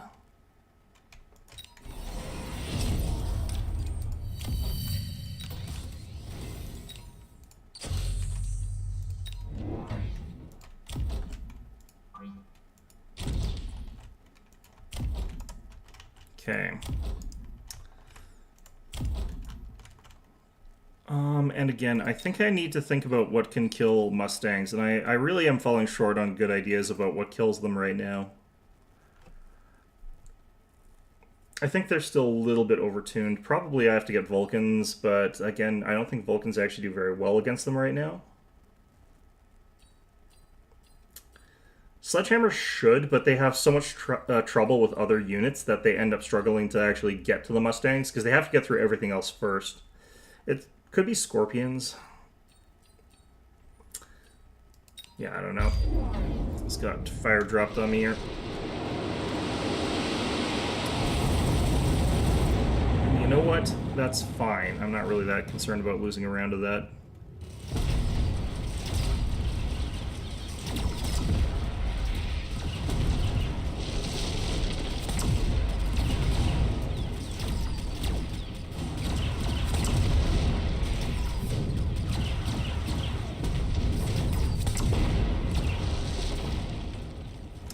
Okay, some more free little wormies on the right side.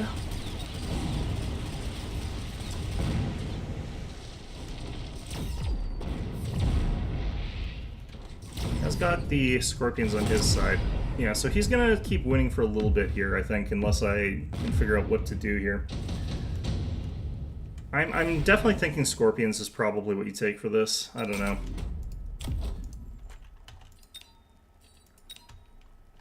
Scorpions is one of those units that I kind of actually don't like that much, just because I feel like they're a little bit also too good at what they do. They negate things that I feel like they kind of shouldn't. Ooh, I've got too many units I want to upgrade, though. I kind of think that that's a bit more important right now than rushing to get our Scorpions on the field, although maybe we get one Scorpion on the field. And then we do a lure crawler back here just to annoy him. Maybe we do a lure Sabretooth or something like that. That might be funny. I absolutely have to get range on this thing to make it actually do what I want, but that's not going to happen for a little bit. Let's...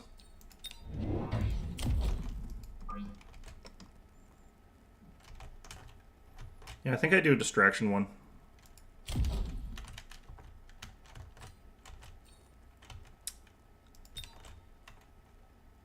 Okay, I have to start winning some rounds here so that I can actually get some stuff going on. Unfortunately, I can't really get anything better with this. You went for the enhancement module. That's fine.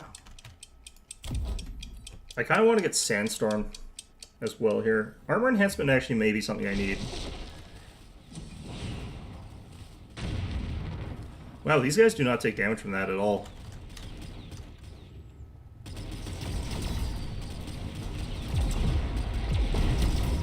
Upgrading these guys to level 2 did allow them to do a lot more damage before they went down.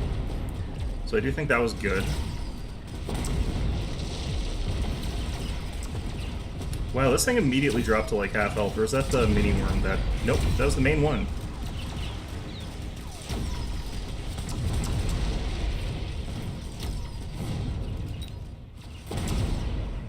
I think it like popped up and immediately got hit by the level 2 thing.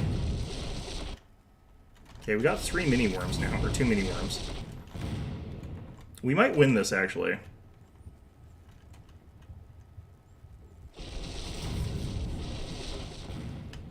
We should come out of, no. No, he's gonna win that by just that tiny amount. Okay. Damn. Okay. Okay, portable shield here. Drop that on you.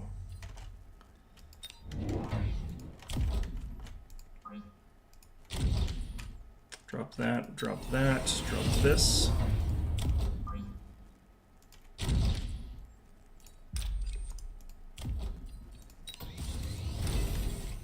Okay, we'll put that on you, even though we're not going to use it this turn. And I also want to drop a distraction crawler on that side too, because I do think that's working. But I think with the extra range on our Scorpions, we're going to be in a much better position than we were last time. What did he just sell there? He sold his hounds. Got another Scorpion here. I feel like I do the loose formation on these guys and get more of them. I think that's going to make it so that he has a much harder time, because he's selling the things that work against that. What is he selling that for, though? More Scorpions? Is that how he's affording those? That might be how he's affording Scorpions.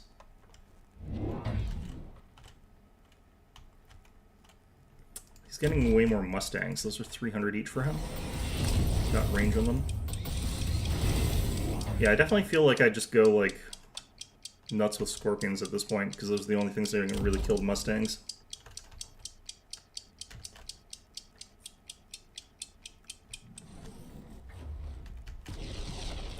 I do also feel like the Sandstorm ability, though, would really help with that.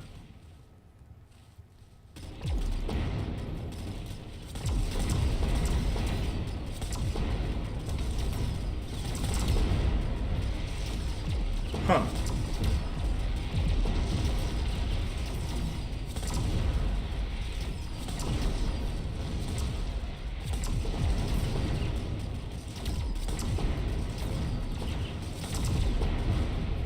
Well, that sucked.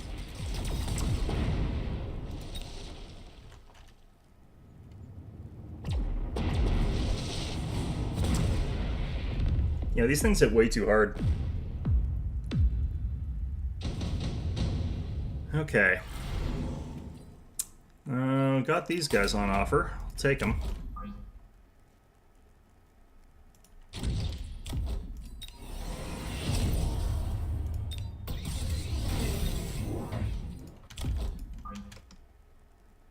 Alright. Dealing with these.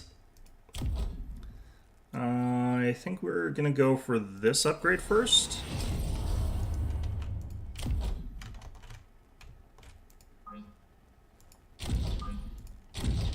I really need that upgrade too.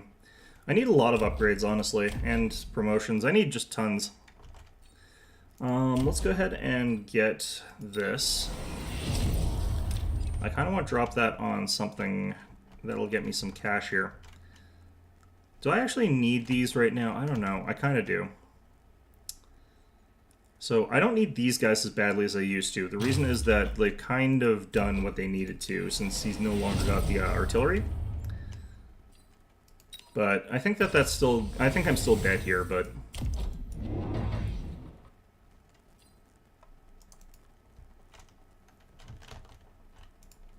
Put a Wrath over there. Well, I don't think I can actually hit it with anything, so the only thing I've got is this one Marksman.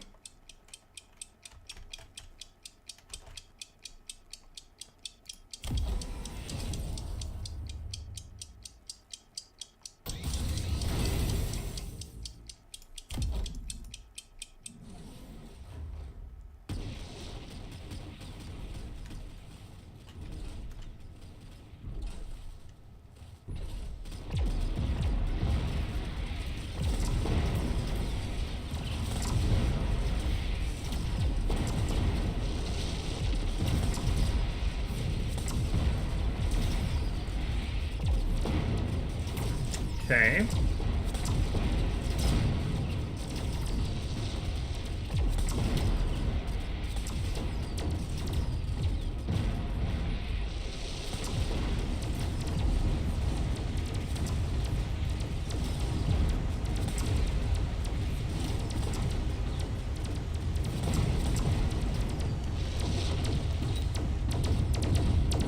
Alright, well I'm going to lose this round because I can't hit air, but the strategy overall seems to be working, actually.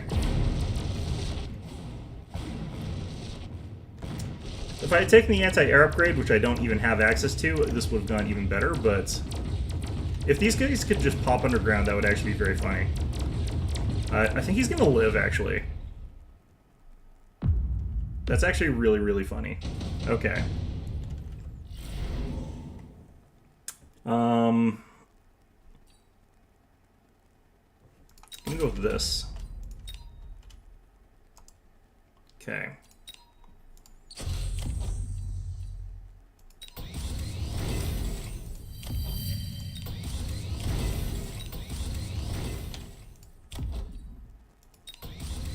Okay, I have to get something that can fire at air, and what I want to do is, again, the Void Eye thing, so we'll do this.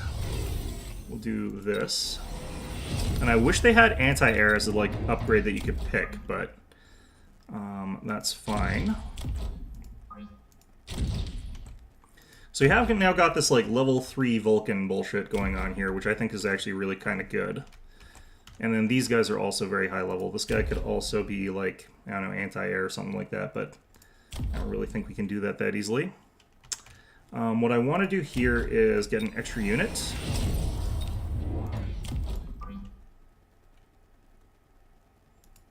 Put that there. I actually think that'd be better put this side.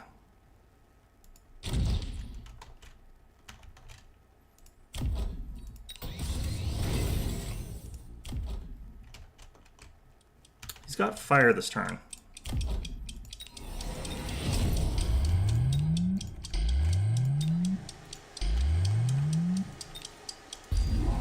Ooh, put that forward.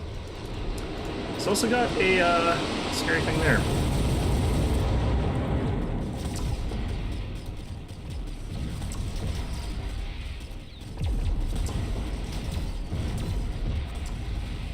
These things fly too far forward, unfortunately, for me to really do what I need to do here.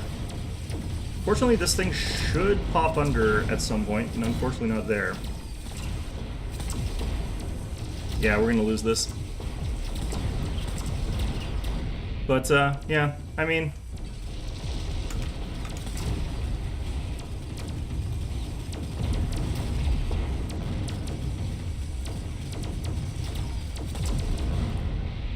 Yeah, I do want to figure out better counters to Mustangs. I think that, like, the main problem has been, for me, the things that I feel like should counter Mustangs don't. Because what I feel like you should be able to do to counter a Mustang is get plated armor. And usually, they just chew through that, because their base damage is actually not that low. Because once they get, like, see that, they just take the heavy bullets thing, and then they do enough damage to punch through it, and they just kill whatever took it anyway. So I feel like there aren't very good counters to it.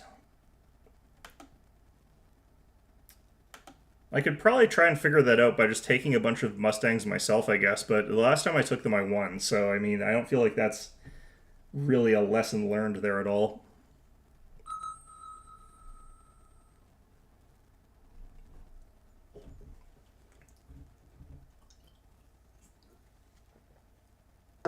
Mass Mustangs kind of feels like everything that you would want Mass Fangs to be, because they're like very high rapid fire damage from their guns. That kind of works against everything. I just think that what you would want to do to adjust them is make it so that their individual shots do less damage, so that if they get stuck firing at something with plated armor, they can't do any damage to it, even if they've got some levels. Because, like, right now, plated armor never actually feels good to take. Fangs trade favorably? I don't find that Fangs trade favorably against them, except in the very early game. Fangs will do okay against them in the very, very early game. And only because you can get 2 Fangs for, like, 1 Mustang. But, like, 1 for 1, the Mustangs do absolutely fantastically against Fangs. Late game, once both of them have a bunch of upgrades and stuff like that, because the Mustangs have so many more, like, good upgrades, I feel like they don't actually get threatened by that. I'm going to go Giant Specialist here. I'm gonna try and do some weird cheese thing, and I'm not sure what it's gonna be, but I want to try some weird cheese thing. We're into these things, which sucks, but that's fine. Okay. What I want to do early for this, I kind of want to go crawlers. Kind of don't want to go... I kind of want to have no chaff against that. Yeah.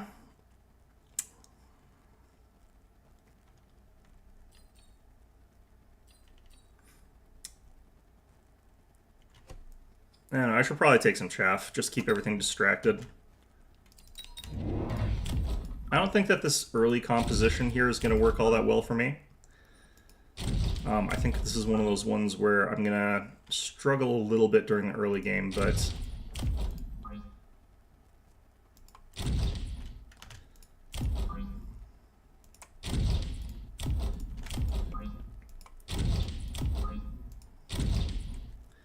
I don't know, something like this, maybe.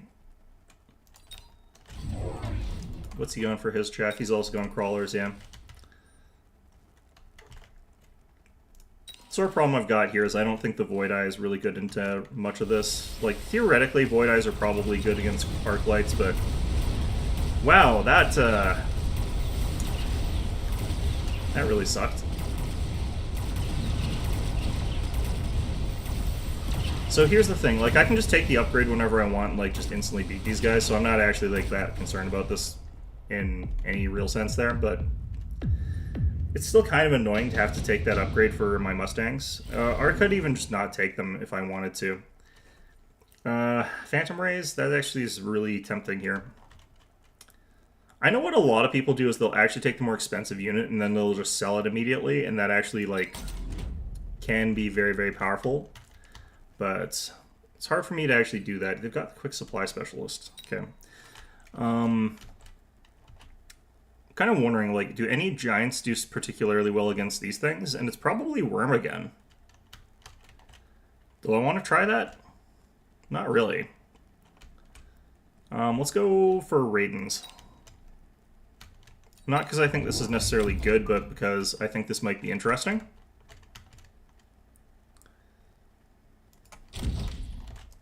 I'll have to give them extra range later.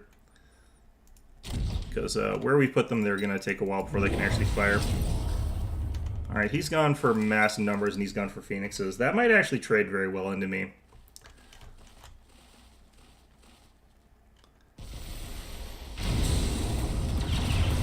Yeah, this time they fell a bit short of these guys for most of those shots. So, I think that my opponent probably doesn't actually have enough shoots up to actually beat me here.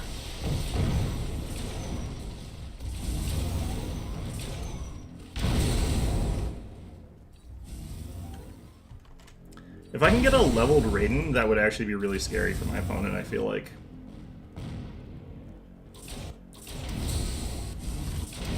Oh, it's not gonna happen. Oh no. Nope. So close. Alright.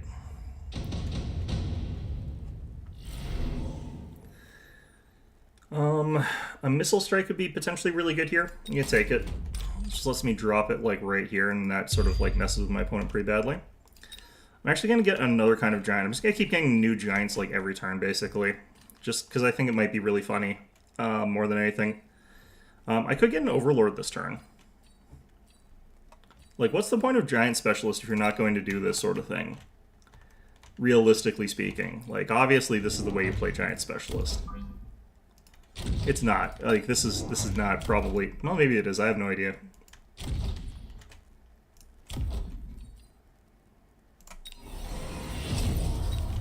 No level on this thing. That really sucks.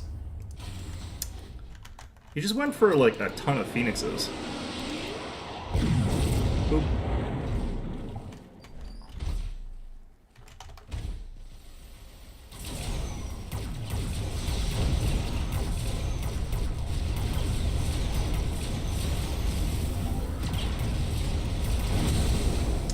Okay, so we're probably going to have some trouble for the next couple of rounds here because of my stupid strategy here. Not being good, which it is not. Ooh, some Mustangs survived over there. Just enough to kill off a couple of these guys. And they're stuck killing this guy, so they're not going after. That's really funny. Oh, they did get him, though. That saves him a bunch of hit points.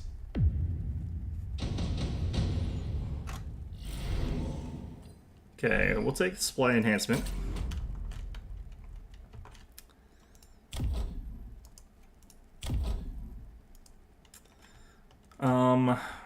What's the range on these guys? It's 120. These guys have 100. They just have 100 flat. So I'd have to get 2 upgrades to get them to be sort of equal, and I don't think that would actually be worth it. We'll take this. We'll take this. I don't actually want to take a single giant every turn as my new tech, but sometimes you've committed to the bit and it's too late to back down. Let's go ahead and actually build another Raiden, though. And then we'll go ahead and get another one of these. I wouldn't mind dropping some backline stuff here, and I would not mind getting the range upgrade on the Raidens here. Getting me 150.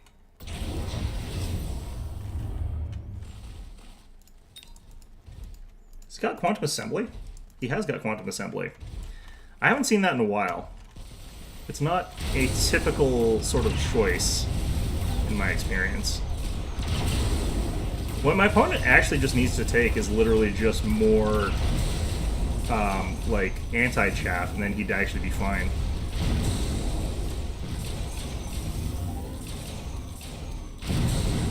Ouch. Okay.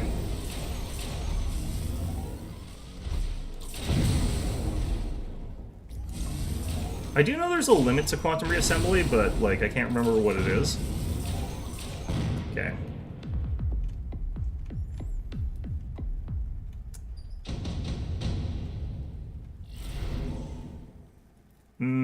I guess we have to take this. I don't really want to take that here, but I guess I have to take that. Unlock that. I'm actually just going to play Mustangs this turn, though. And I kind of want to give them range or something like that, so let's go ahead and actually get rid of some stuff here. I don't have anything to use field recovery on, though, because all my stuff is like this weird garbage that I've been picking up. I'll field recovery you guys. Range enhancement.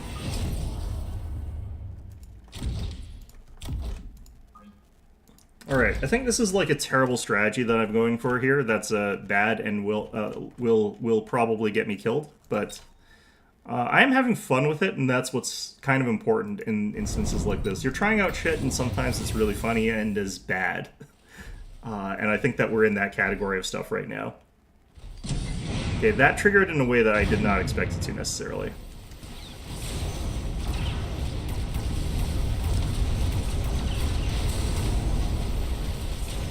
These guys kind of ended up spread out in a weird way. That's kind of actually beneficial to me.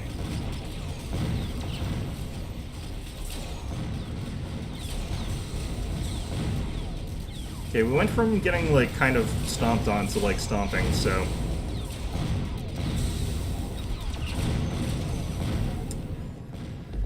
Power of Mustangs being, like, way too good.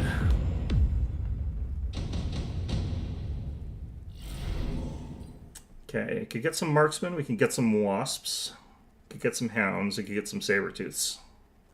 You get a saber-tooth. I think I'm just going to get whatever's expensive and I'm just going to sell it. Which in this case I guess is the single saber-tooth. I don't know, maybe we could keep it. It feels like it might actually be able to just sort of bully its way past a bunch of stuff. I'm just going to get this and I'm going to get field maintenance on it later. Get this.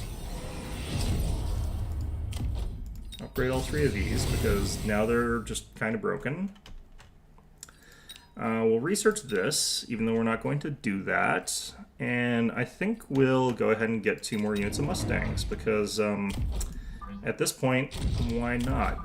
We'll test. We'll figure out what he does to counter these, and if nothing counters them, I'm just going to cry that they're overpowered because they are.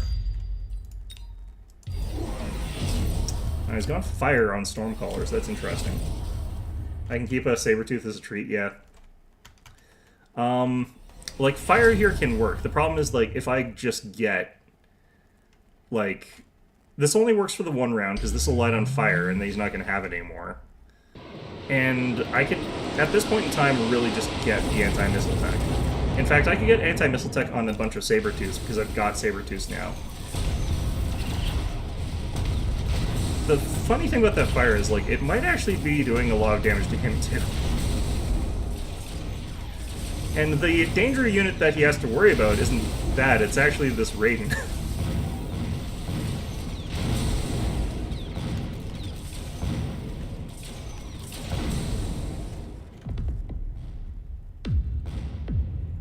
Is he dead? He is. Huh.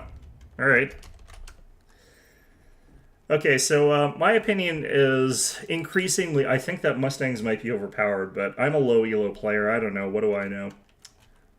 I have heard, like, higher level people saying, though, that, like, the Mustangs are ridiculously strong right now. And that definitely does seem to be the case. Like, they're just very, very good. Raiden is the second coolest unit in the game. They're cool. They're pretty bad, though. I don't actually think they're very strong. Their rate of fire for what their damage is and for what their splash is way too low. They could fire, like, 50% faster, and they would still be, like, kind of reasonable. They would be fully reasonable. It's once they're upgraded, though, they can kind of get out of hand. But even then, I don't think they become, like, actually unreasonable or anything like that. Alright. I kind of want to do something silly this round, too. I want to experiment with things I don't normally play with a bit.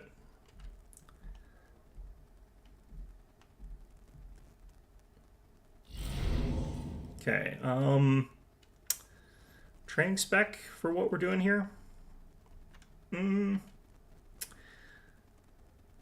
Yeah, I think with what we're trying to do this round, I think I'll go for training specialist. Because what I want to do is like the, shotgun marksman. This looks like a good time to lock that in. I'm going to take one of these guys and then just take another, and then we'll start selling these guys off later maybe, or something like that, or maybe we won't even bother. Because they have got very, like, heavy guy kind of specialty going on there.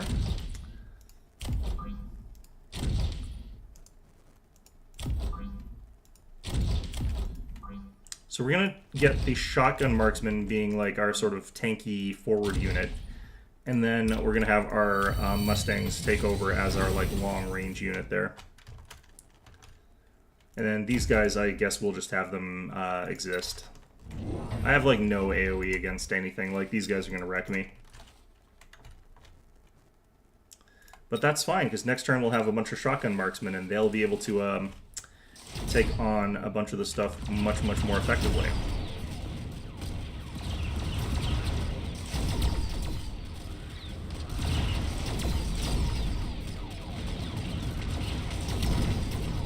Well, damn.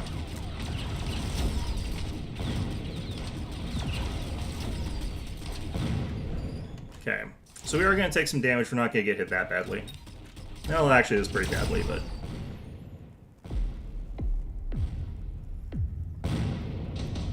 Okay.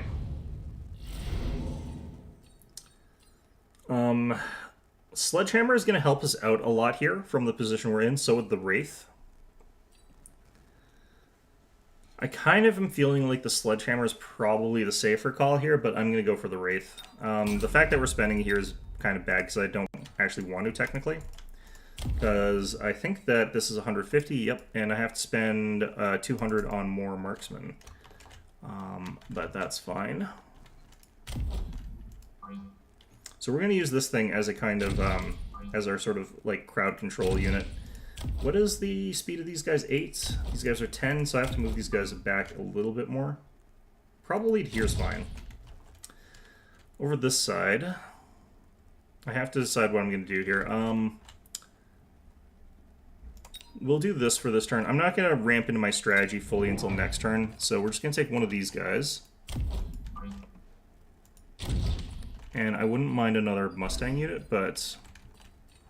Oh, actually, we'll do that. This, and then That. Okay. He's gone for more Tarantula, he's gone for more of these guys, and he's gone for a bunch of Wasps, which I don't think the Wasps was a good call, honestly.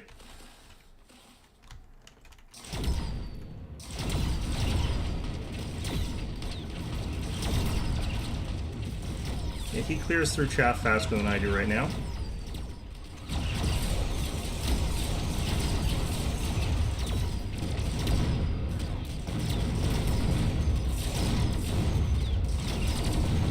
This thing clears through, like, wasps super fast.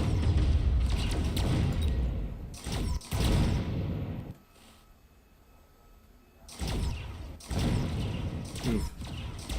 Well, that answers the question about that. Yeah, he's gonna win this round, but only by 1. And that is fine.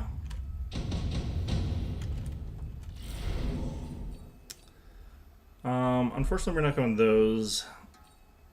I'm just gonna skip here so that I've got a bit more cash. Do I spread these out? I kind of want to not spread them out, actually.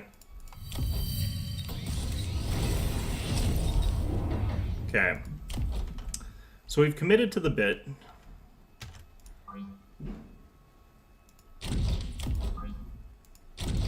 And I kind of want to save money because next turn I want to get the range enhancement. So what we're going to do here... Actually, no, let's not save money. Let's spend recklessly.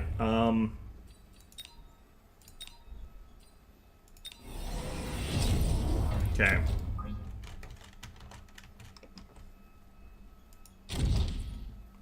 Alright, so this should be fine. It's going for fire drop. Everyone goes fire drop. I mean, it is good, but, like...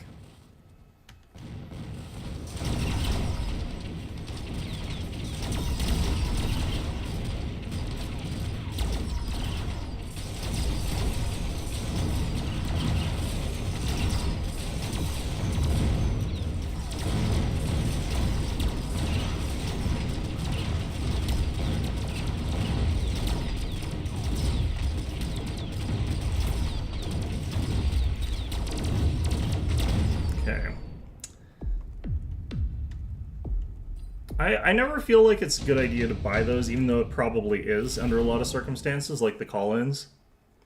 I'm gonna go advanced defensive tactics here. I kind of want to get the range enhancement right now, but I don't have quite enough money to make that worthwhile yet. And I think what we want to take here... I'm going to unlock these guys so that I've got access to that when he drops fire again. But what I want to do is probably take range on these guys and then drop... a couple more of these, and then we'll just have them in the back. And then eventually I'm going to want to get... Oh, they've gone for 3 sets of Typhoons. That's interesting. Columns are great for tempo. Yeah, they're great for tempo. But I don't know if it's worth the amount of money that you pay for them for the tempo on the 1 round, when it's like you can win 1 round really, really hard because of the call, and then suddenly like you realize that you're still way behind otherwise. I don't know. I wonder if the Tempests are so that you can kill this thing, because I'm not sure that they're actually a good counter against rats.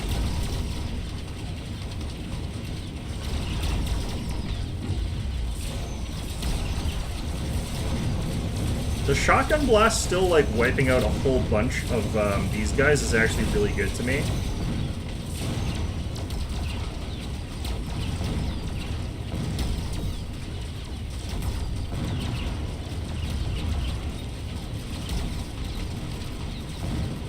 How did he afford that many Tempests, though?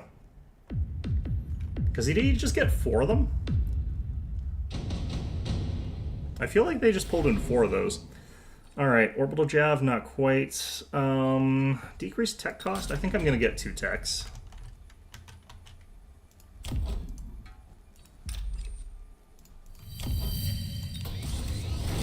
Okay, so we'll pick up 2 more of these guys. I'm going to lose another round, I think.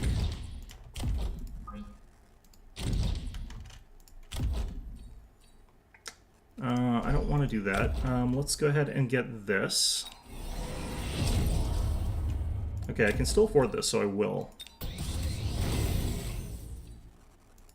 Okay, so the range on these guys is now 110, and they've got the shotgun at 110. The Typhoons with the shields are going to be a bit rough, but that should be okay. Typhoons come in pairs? No, he did, oh no, he did 4 call-ins. I thought he did 6, because I thought he had more over here. But that's still 4 in 1 turn, right? So he did like 3, he did 1 free, and then he did 3 of them, which I feel like aren't they 300 each? I feel like he couldn't afford that, but maybe he could.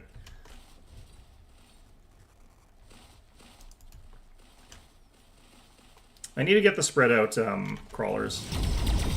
Actually, no, because like if he's invested in Typhoons, it doesn't really matter that much.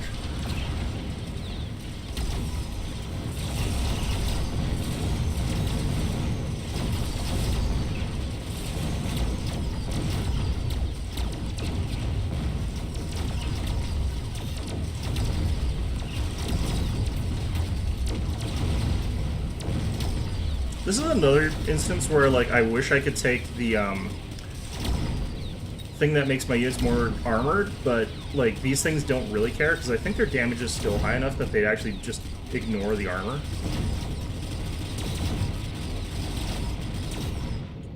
Wow, we actually won that. Alright.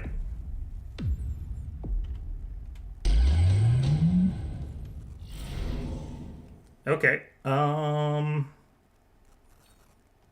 I kind of want to take this. I'm going to probably get more. Fire is next turn, not yet. What are we worried about right now? I think that we're not worried about anything. I'm just going to unlock these guys. I'm going to get the armor enhancement on this thing. Maybe. I don't know. Great, a couple of you guys. I'm going to pop another one of these. I should have done something slightly different here. That's fine though. Okay. And then I think we get another pair of Mustangs.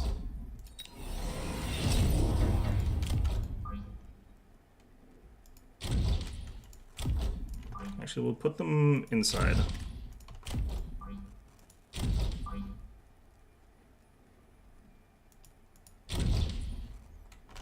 And then got 200 bucks. I might as well spend it on something. Whatever. Okay, let's get the Degeneration Beam. I think that's actually better for us. Then over here, we can get the suppression shots. These guys up to 115 range. Help them a little bit.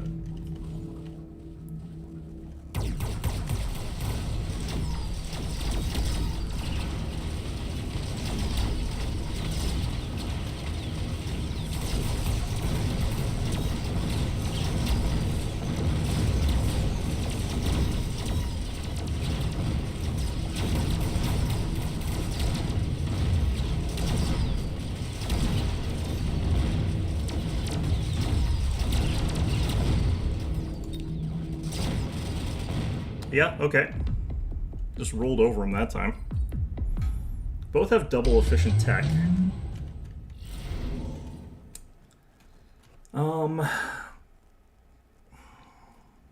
Again, I feel like sledgehammers are actually quite good into these sort of situations, but I kind of honestly feel like maybe they're not. Farseer with scanning radar would be really good here, and photon emission as well. So I think I'm just going to take these as a support type unit.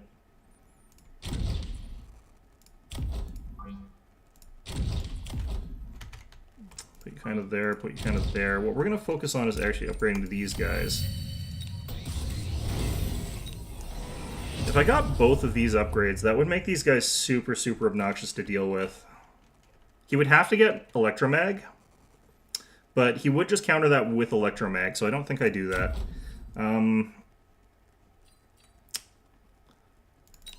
Let's go these two. Let's go Photon, and let's go upgrade there. Upgrade here. That's kind of everything I needed. Okay. I don't actually think I want them back there, now I think about it. This is kind of a waste. It's fine, though. I'm not going to undo it, because these will still be actually fine, I think. I think having more trash is always good. Oh, I did forget to do something important, though. There's going to be fire, and you know what? I'm just going to let it happen. If he wins this round, that's okay. Actually, we have photon emission. Did he forget to drop fire? They forgot to drop fire.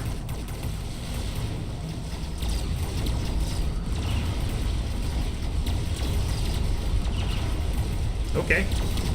They've also gone photon emission, which matters less here because, like, they don't get as much benefit from it, not even close. This thing is now just not taking damage from him. Like, he has to take electromag. He has got electromag from something, actually. Something's got it. What had that? These guys. Okay, he saw that coming.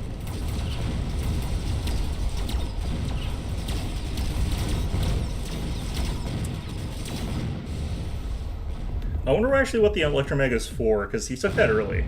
Typhoons against are terrible against armor. They're terrible against armor up until you hit the thing with an electromag, but yeah, other than that. Alright, let's take this.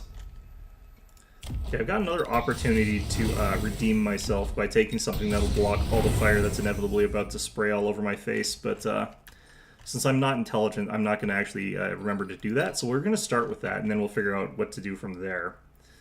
How far forward is he going to put it? Like, he could surprise me. He could put the fire back here, and that would actually, like, really wreck me. And there's not a lot I could do about that, per se. But just gonna try like that. I don't know. What do I want from here? Grab that, grab this.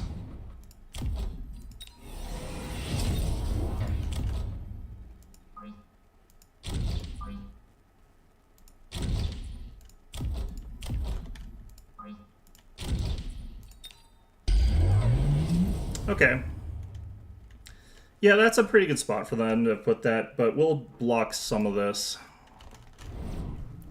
I think we block this traveling across, don't we?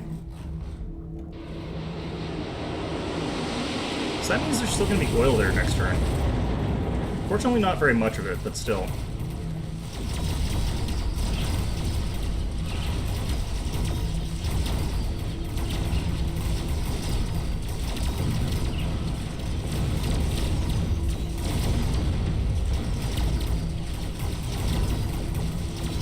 Yeah, him electromagging my stuff is very rude. Oh, you know what he took the electromag for? Is probably for my marksman.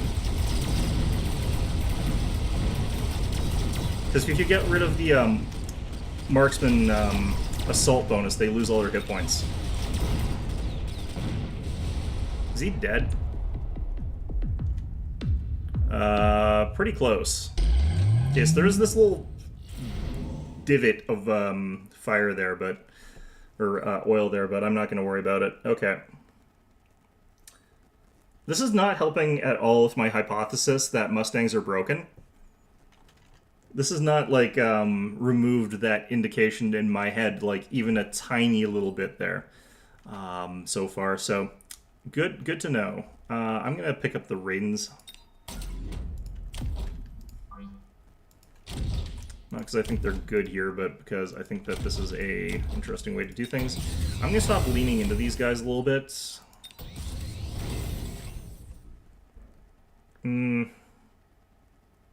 I don't know, maybe they'd still be okay. And I kind of want to get something like a good blocker that could take up shots. Fortresses with shields.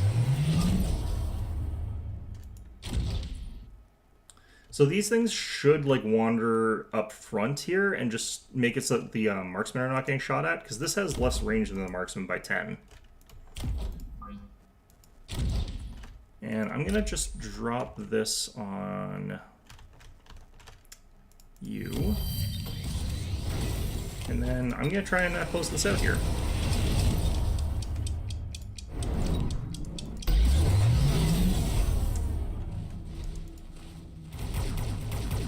also immune to the electromag for the first little bit, right?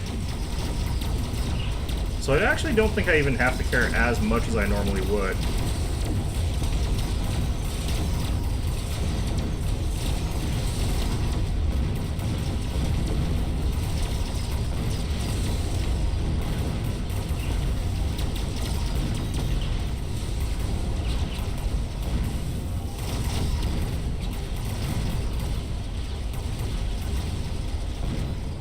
Wonder why my marksmen on the one side do so much better than marksmen on the other side.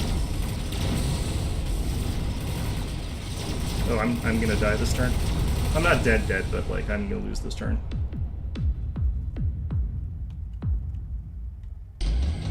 That's fine though. I definitely feel like something like this would actually throw a real wrench in my opponent's plans here. But what I want to do is actually just really try and go for an all-in this round again. Try and win. Do an irritation thing there. So what I'm going to do this round is this. And we're going to hope for the best. I'm not even going to make it so that I can properly function after this turn.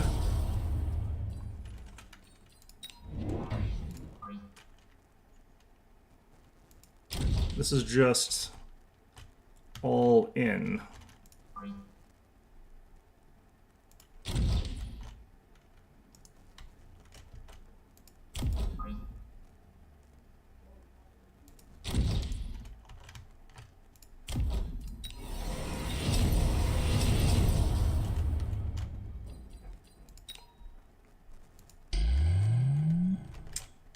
I went all in last turn though, and that didn't work, so, you know.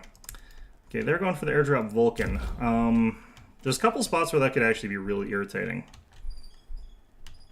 But we'll see which of ours pays off more. I forgot I've had additional deployment slot this entire time. Oh man, I'm an idiot. Alright. Well, that could cost us the entire everything, but... Alright, so this... My opponent is also sort of like all-inning here.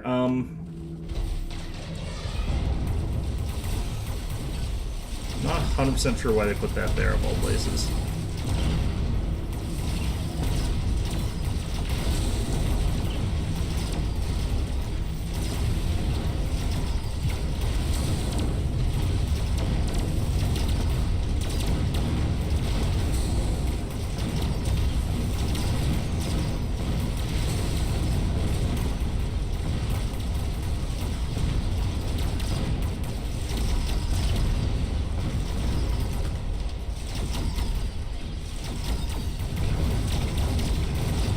This thing's gonna go down, and that's gonna cost me it. I'm gonna lose here.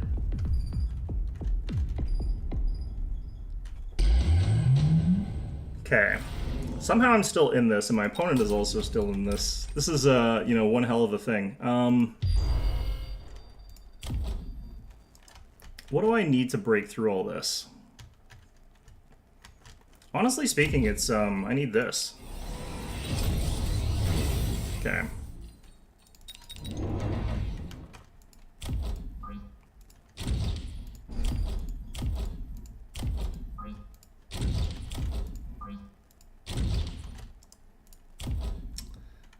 I'm not gonna do that. That would be crazy. What I want to do is actually build recovery. What do I need as far as money goes? I don't need you.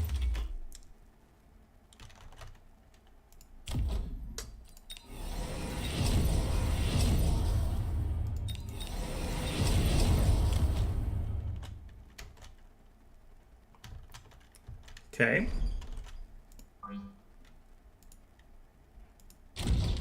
I'm not putting this onto the side here like I would normally sort of do, because these things take way too long to sort of crawl back into the center. I kind of wish I had a spot here for it, but I can kind of get a little bit more here.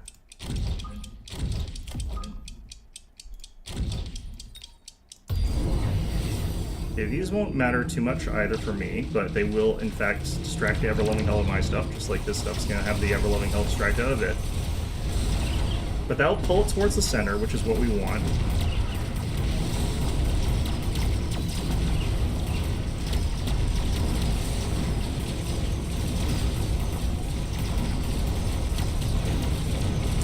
Okay, this is a little bit, I can't tell what's going on anymore, is how this is.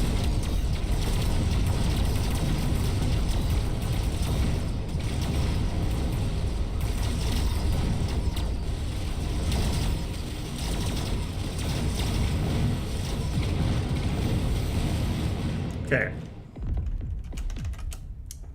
That match, if only I could drop into 300-meter range mountain. They have 300-meter range? What the hell? Why? Alright, so fire does seem to be still the way to counter Mustangs, but the problem is, like, it's kind of feels like you can end up in a situation where the fire is behind the Mustangs, or is in front of the Mustangs by enough that, like, they're not going to be impacted by that. And the things that drop fire are either short range, like the Fire Badger, because it's like persistent fire on the ground is low range. It's a missile, so it can be countered by the Mustang itself, or it's a rocket from the Hound, or it's ordnance they drop in, or it's the Stormcaller. Those are your options. And like the Mustang blocks all of the ground-based effects for fire, except for the call-ins and except for the Fire Badger. They have a few attacks that make them gigantic snipers. That's fair. I don't even know if I can actually look at those from here, because like they don't show up on... Or maybe I have to do this.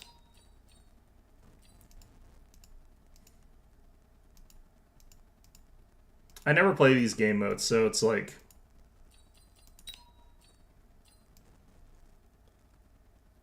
Oh yeah, this is NAD. Interesting.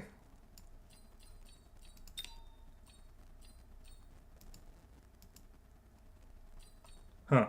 Okay. Wait, what do you mean this is currently in use? I'm not using it. Damn it. Okay, well, that's just here now. I'm gonna ignore it. But yeah, I don't actually know how you look at the tech options for that. Is that...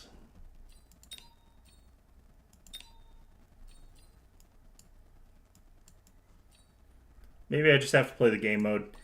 Either way, I feel like the problem right now that I'm having with Mustangs is like their counters theoretically are things like the Vulcan, which has the ability to like spray the ground with fire, which really does kill Mustangs. Like if you can get fire on the ground, it instantly kills Mustang strategies.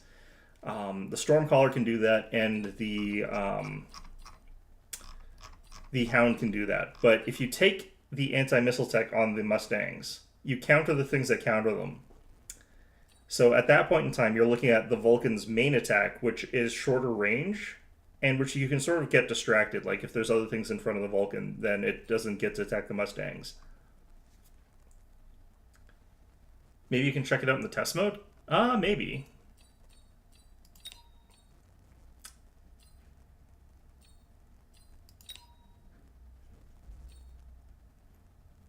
Do I have to pick a specific thing here?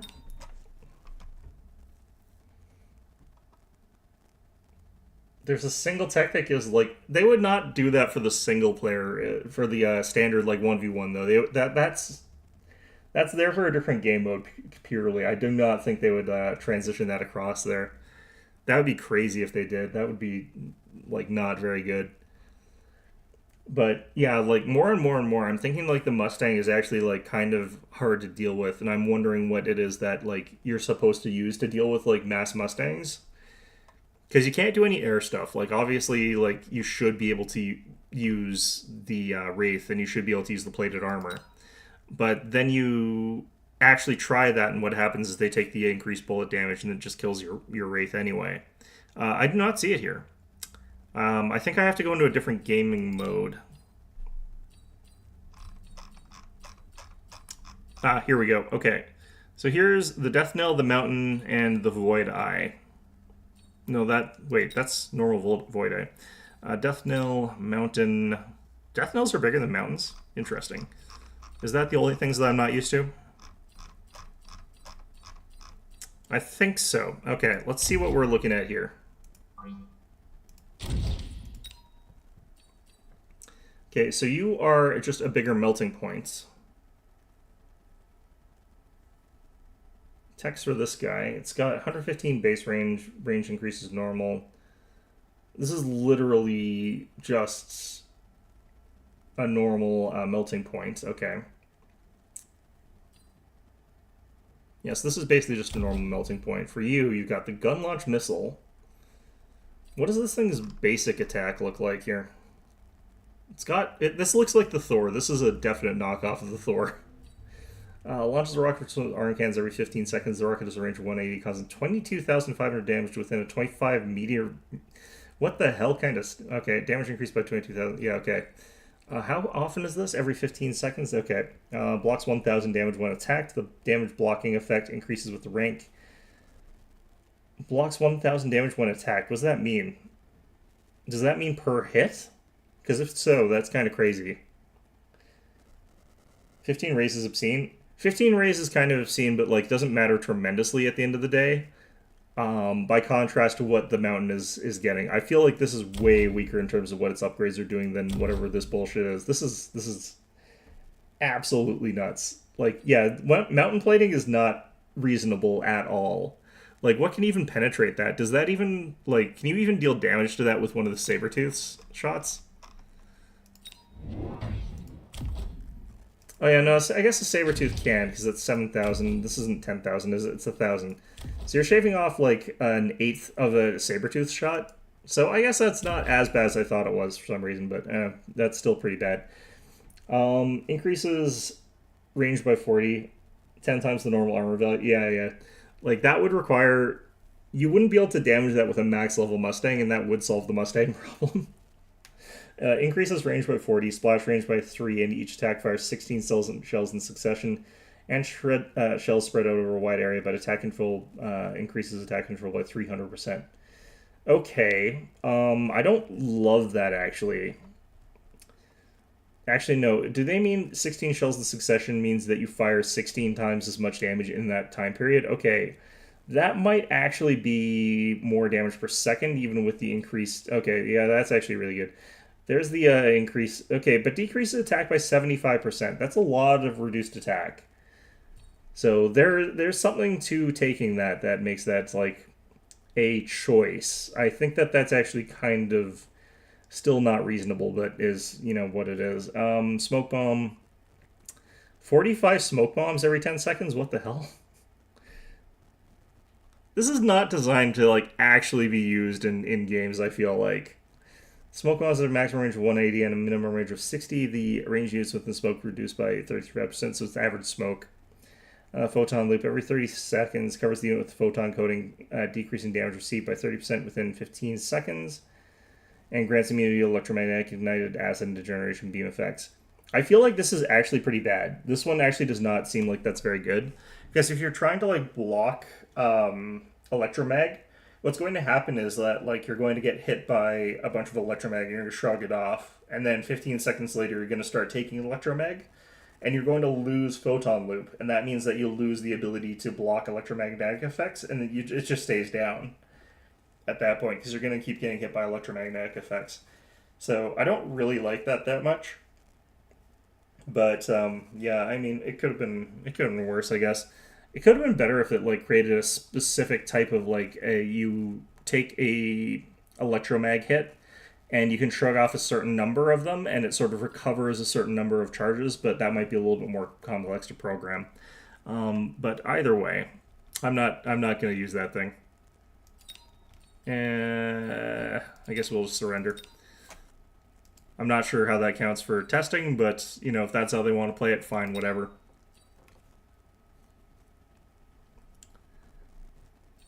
Okay, so how do I get rid of this thing? There we go. Okay, now we just got default.